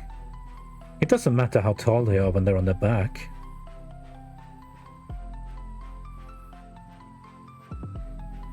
Soon enough, the fire began to die out, popping sporadically, until all that was left was a single ember. Lucas stood up and dusted himself off. He plucked the glowing ember from the cold ash, examined it, and slid it into his pocket. Don't put embers in your pockets. That's bad. Not safe. A keepsake. The voice of his father spoke behind him. You made me proud, Buckaroo. Aww. Luca turned to face him.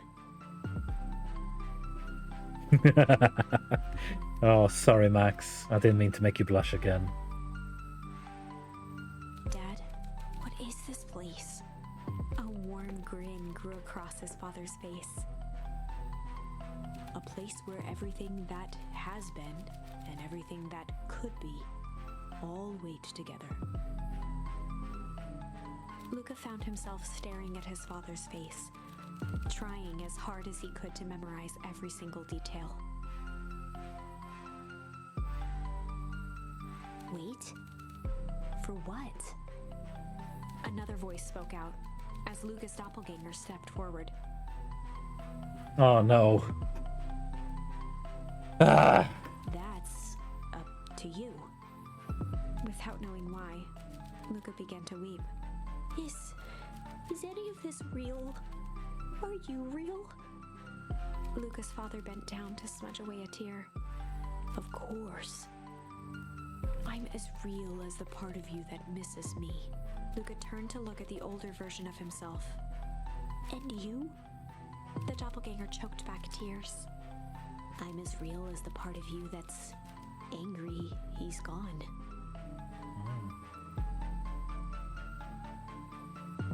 Ah. Okay, Max, I'm sorry. Did not mean to disgust you. Does that make sense? Through his tears, Luca laughed. I think so. His father pulled him in for an embrace.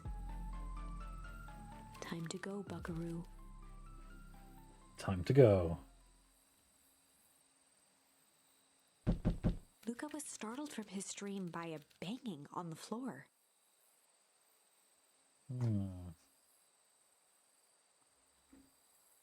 Who do we reckon this is? Is this going to be Rolo or is it going to be... Are you in there? A commanding voice rumbled from below. Would it be Kerr, Just maybe? as Lucas sprang to lock the entry hatch, the door knocked open. No, that's true, Max. I'm just saying, from now on, I'm going to do my best to remember. Oh. Chapter 5. Oh.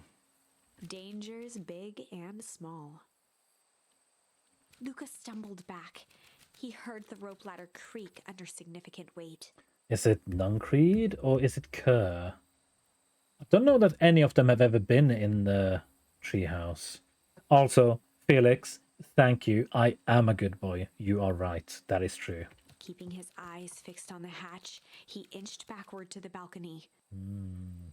As his hand grasped the door handle, Thank you, Felix. And mwah. a large figure clumsily wriggled up through the hole.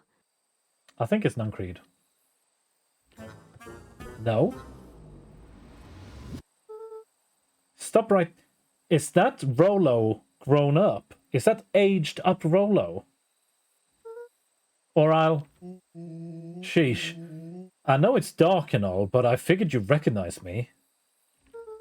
Who are you? The large figure cocked its head inquisitively. Stop now or I'll clobber you with a baseball bat. Whoa, whoa, whoa, whoa. Take it easy. Luca, you need to get your eyes checked. It's me, Rollo. Nice try, but I know you aren't Rollo.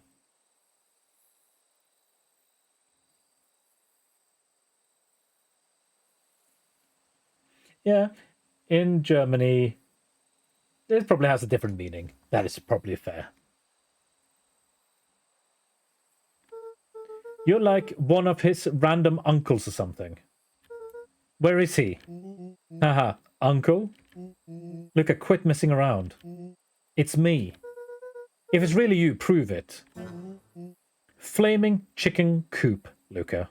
Luca's jaw dropped.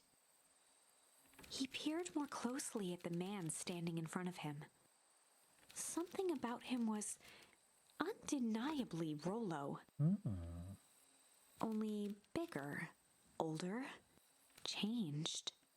This is a story about change. How? What happened to you?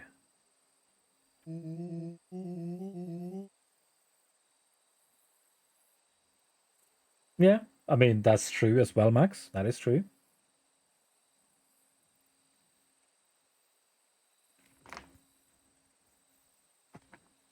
When I was running away, I ran into more people in those yellow suits. They grabbed me and dragged me away. What? Where did they take you? I don't know, they threw a bag on my head. It was cold and smelled like a swimming pool. I think it was an underground lab or something. They made my hands all big, look. Rollo proudly presented his hands to Luca. Pretty sweet, right? I mean, it would be my first pick for a superpower. But beggars can't be choosers. Rollo, it wasn't just your hands. My feet too? Dang, Pa just made me new shoes. Wait, Luca, why are you so small? Luca moved to the side and pointed Rollo to his reflection in the balcony window. What the? His hands shot up to his face. Oh, he didn't even realize. Holy Toledo. Rollo, what did they do to you? They made me drink some sort of green crud. Ew. Actually, it wasn't too bad. It tasted kind of like licorice. Ah. Because the pup. Solomon loves licorice. Do you reckon he's named after King Solomon? Do you reckon he picked himself the name King Solomon because he's just a massive knob end? I passed out and woke up like this. And then I sort of smashed open my cage and escaped. Whoa, you smashed open a cage? Kinda. At least I think I did. It's all a bit of a blur.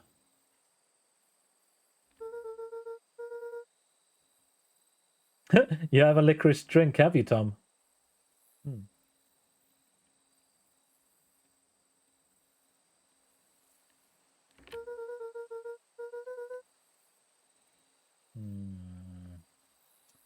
I don't know who did this to you, but we're gonna fix it. Fix it? This is awesome! Well, I'm glad you're safe now. I mean, you are a 12-year-old boy in an adult body. I am certain that is gonna be horrendously complicated and troubling. Luca, you don't need to worry about me. Sure, I got snatched, but look at it this way. I got snatched. I know where snatched people go. We may finally have a lead on what happened to your family. Maybe you're right, but this all seems dangerous. Danger. Ha! Rollo shadowboxed a few jabs. I'll take them all on. Hey, fellas, what's up? With a yelp, Rollo dove behind Luca. Ah! Take cover! Wow. Did I come at a bad time? Who the heck are you? This is Beck. Beck. Of course, her name is Beck. Sorry, something truly bizarre just happened and I need help. I didn't know where else to go. I mean, yeah, more bizarre than this. So just hang out here with your large adult friend? Should I be calling the police? Ah, no, this is my buddy Rollo. You should not have a buddy Rollo.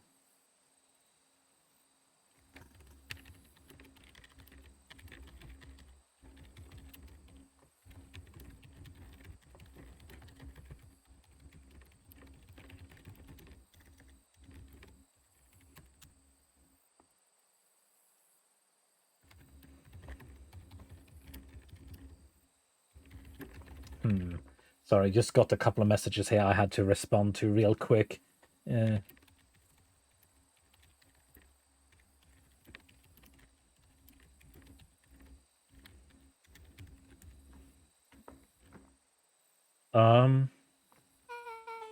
This is your missing friend? One and the same. He seems a little old. Yeah, he does. This is really creepy. I'm sorry.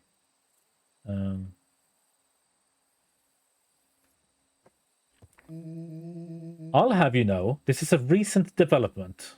Yeah. What the heck does that mean? Oh, I'm sorry. Oh, I'm sorry. You're the one who just showed up out of nowhere. So we'll be asking the questions here. That's fair. How did you find us? Your silly little treehouse? I think you mean our silly little mission control. I hate to break it to you, but your secret path isn't so secret. And I could hear your racket from a mile away. See, Luca, this is why we need improved security around here. Not now, Rollo. Beck, you said something bizarre happened. Yeah, but... She shot a nervous glance at Rollo.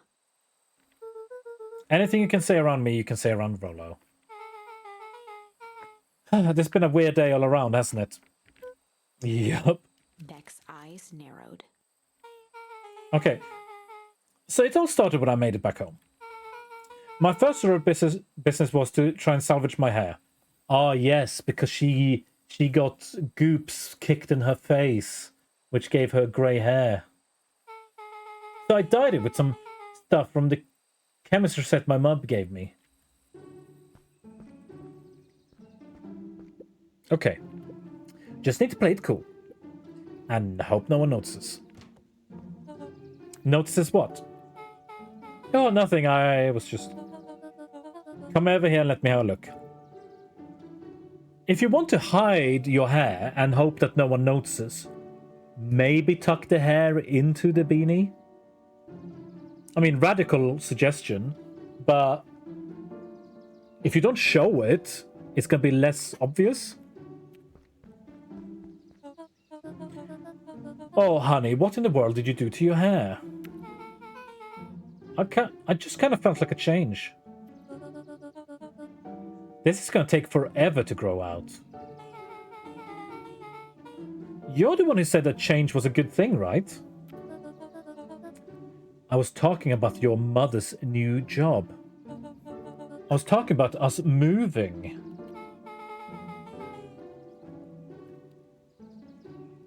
Well, I guess I just took your lesson to heart. Ilona tried to put on a smile.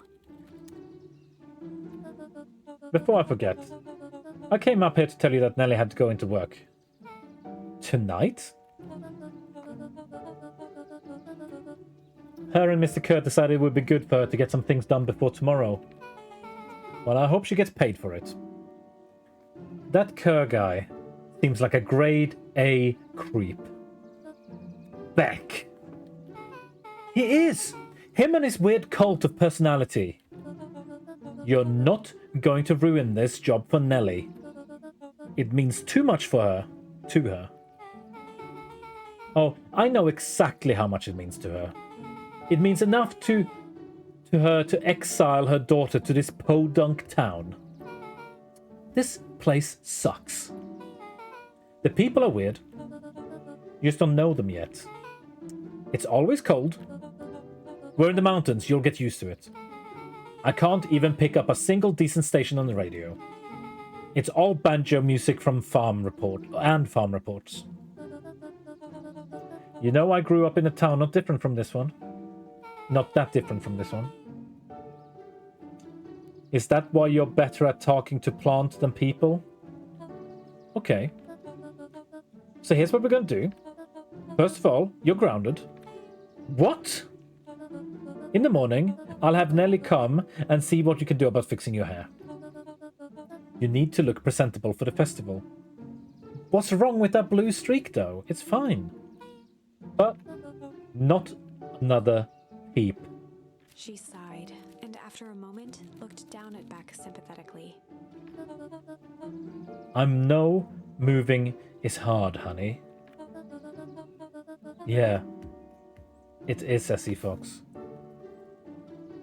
The soundtrack of this game is amazing. But that doesn't mean you have to make yourself miserable all the time. Other people seem to have that covered for me. Oh, and if you decide to rebel by dyeing your hair more... She flashed a sly grin and tousled Beck's hair.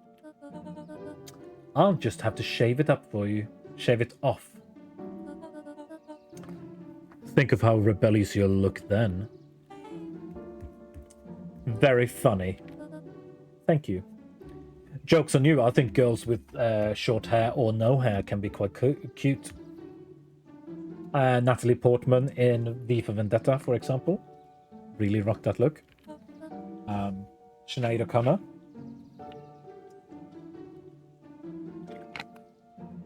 Good night, sweetie. Good night, Mum. Wait. First of all, this town does not suck. Second, you need help because you got grounded? No. I'm sorry you got in trouble. It's my fault your hair got screwed up in the first place. Don't worry about it. I actually kind of like this look. And then take your hat off. Let me see it. Great. Can we get back to the story now? The next part is the important bit. Okay, now this is where it gets weird. I have this radio I upgraded with my mum, and I was too angry to sleep. So I tried to dial in something worth listening to.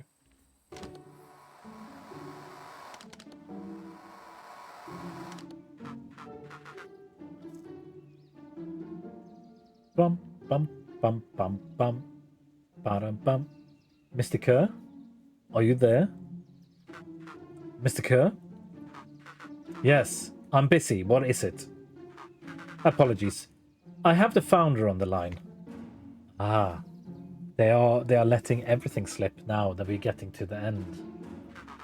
Patch him through immediately. One moment. Hello, sir. It's nice to hear from you. Skip the pleasantries. What's your report on our new lead researcher of deep engineering? Nellie Modwell seems to be integrating nicely. At this very moment, she's working to help us meet our deadline. She offered to work overtime before I even had the chance to suggest it. Excellent. And you have faith that she's capable of finishing the work left by her predecessor? Her work must be complete before the festival. I will make sure she stays day and night until it is accomplished. Good. You know how I feel about loose ends. Yes, sir. Once she has finished the work, We need to make a determination regarding her long-term prospects in the company. Immediately, sir? I usually have more time to fully bring people into the fold. We are in the end game, Bill. After your failures with Dr. Prescott, I can't afford to take any risks. Of course, sir. No loose ends, sir. Once she finishes the work, she will either leave the office completely committed to Perennial Harvest, or she won't leave at all. Perfect. Sir, if I might suggest, maybe we should delay. Just for a bit. Oh? It's just... we seem to be rushing to hit this festival deadline. And rushing into things has caused some issues in the past. I see. Please understand, I just want what's best for you. I'm eternally grateful for all that you've done for me. Bill, I'll make this very clear for you. I brought you in to make things run smoothly, not to have opinions. Of course, sir. Chin up, Bill. You are only a few days away from having everything you ever dreamed of.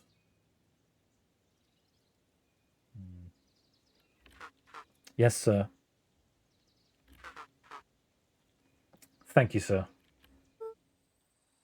Whoa. Yeah.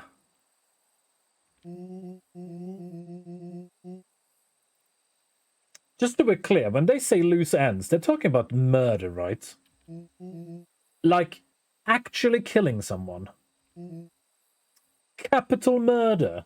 Luca gave Rollo a quick elbow to the ribs. Who is this founder? I was hoping you guys would know. Now, as far as we know, Kerr is the top banana at Perennial Harvest. He sounded scared of this founder guy. So we have an even topper banana on the field. What a fucking analogy. That is quite something. What the hell is my mum caught up in? Has she talked much about the job? Has she talked about the job much? I mean, I got the words right, it's just not in the right order. Not really. She said she was going to come in and continue the work of someone she respected. Luca, do you think that body at the warehouse was the person Beck's mum came to replace? I seem to be skipping there every couple of words. I don't know what's wrong with me. I need stronger glasses. That would make sense. Beck, it seems like Nellie's predecessor got loose-ended. I'm getting that impression. Okay, so we need to get your mum out of there before the festival happens. That's 2 days away. Won't she come home after work? The creep on the radio said they were going to hold her there until then. So if she's not coming out, we're going to have to go in and get her. Beck flicked a large sheet of paper out of her pocket and slammed it on the floor. Maybe this will help. You have blueprints? Well, it's really just a welcome map from my mum's PH orientation day of Perennial Harvest. But it shows the layout. Sure looks like blueprints to me. Look, here's the reception area. This big room marked the founder's office. Founder's office? Ah.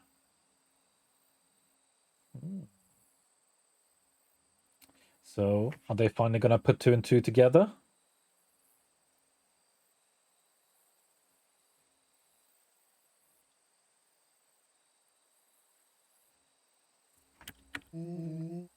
It even has the exits marked. Guys, Guys. We have a deadline. We have an objective. We have blueprints. You realize what this is, right? It's a heist. Rollo started to wiggle with excitement. I think we're heisting. This is officially a heist. I can call it. Chapter 6.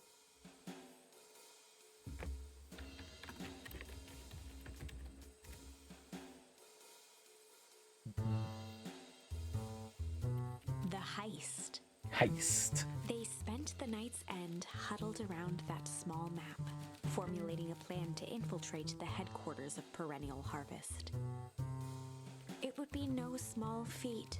A modern facility equipped with all manner of technology. Not to mention the swarm of clipboards that would most certainly be scattered throughout. By the time the sun began to peek through the car window used as a makeshift balcony door, all were in agreement. This could just work. The final day before the festival would be used to prepare. Prepare. They'd need to pool every resource at their disposal, pull every favor with a thread.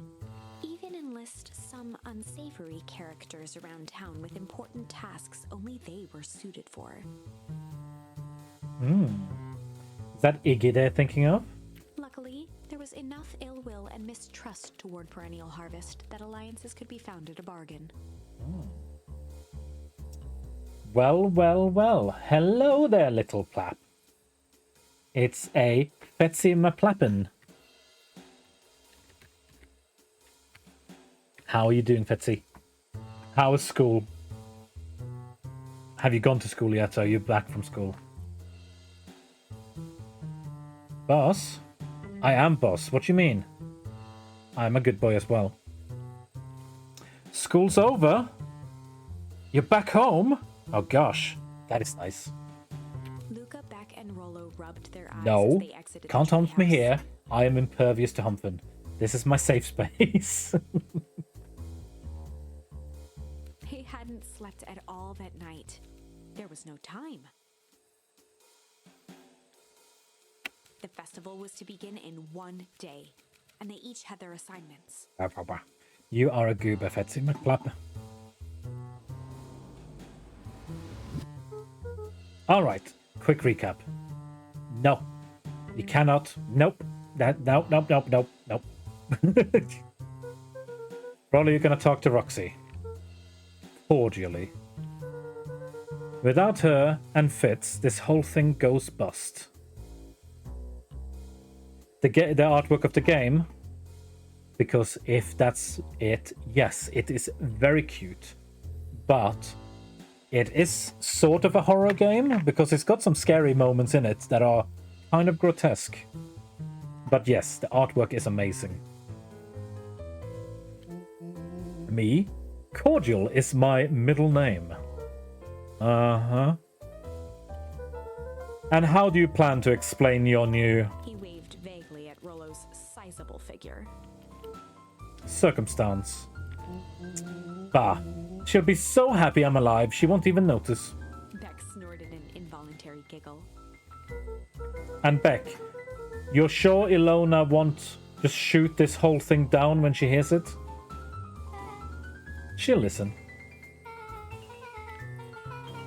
Once she understands the danger Nellie's in, the danger we're all in. Yeah. So, Fetzy, quick question. When you said 10/11, did you mean 10/11 your time, as in 20 minutes from now? Because I just want to check what we are at for timing. Once she understands the danger Nellie's in, the danger we're all in, the plan will make sense. Okay.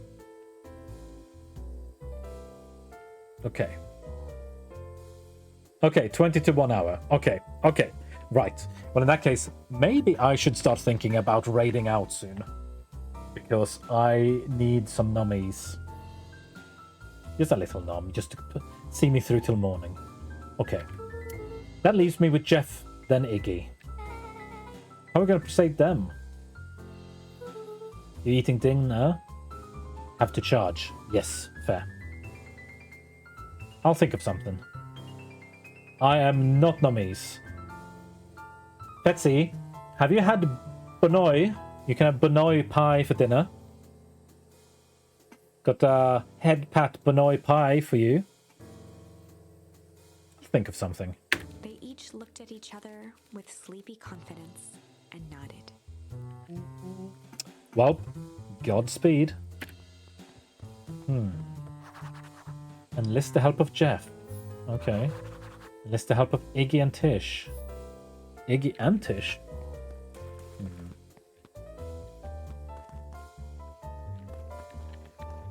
He hasn't got anything to say. They put the bin up around him now.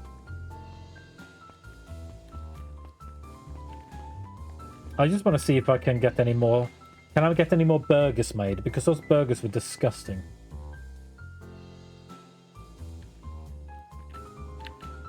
Ah. Yarn. You ever wondered why an agricultural company employs an army of survey takers? Yeah, sure, Fetsy. I'll happily nom some cake. The clipboards. I mean, it's not good for me, but I mean, a treat every now and then isn't gonna hurt anyone. They say they're just trying to make us happy. Do they want to make us happy? Or just figure out what makes us happy? An important distinction.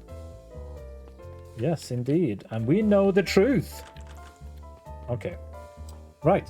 Well, with that in mind, I have nearly been streaming for 3 hours, so I might as well have a gander around and see if I can figure out who to raid. Because I need some nums. I haven't eaten today since, well, I ate a big lunch, so I don't need much. But I need something. I need something. The bat is adorable. There's so many cute ones in this game. In fact, let me go and show you the penguin. Let me show you the penguin, Betsy. I think you will enjoy the penguin boy. If I get to talk to him, that is. I don't get to talk to him, but he's very cute. He's cuter in his portrait, but I can't get there, I'm afraid. Right. Who is on?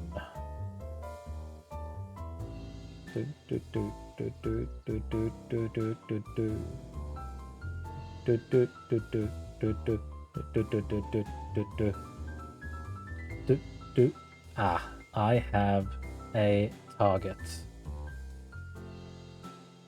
Yeah, I have a target. We are gonna raid Harley.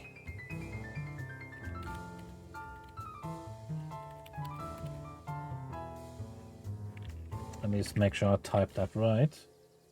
I cannot remember the penguin's name. There's so many names in this game, and I haven't spoken to the penguin in a while. Maybe it was Pim? I am afraid it's all gone.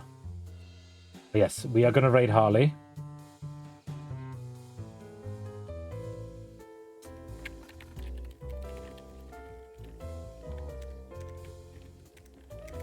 So, thank you all for hanging out and watching the stream.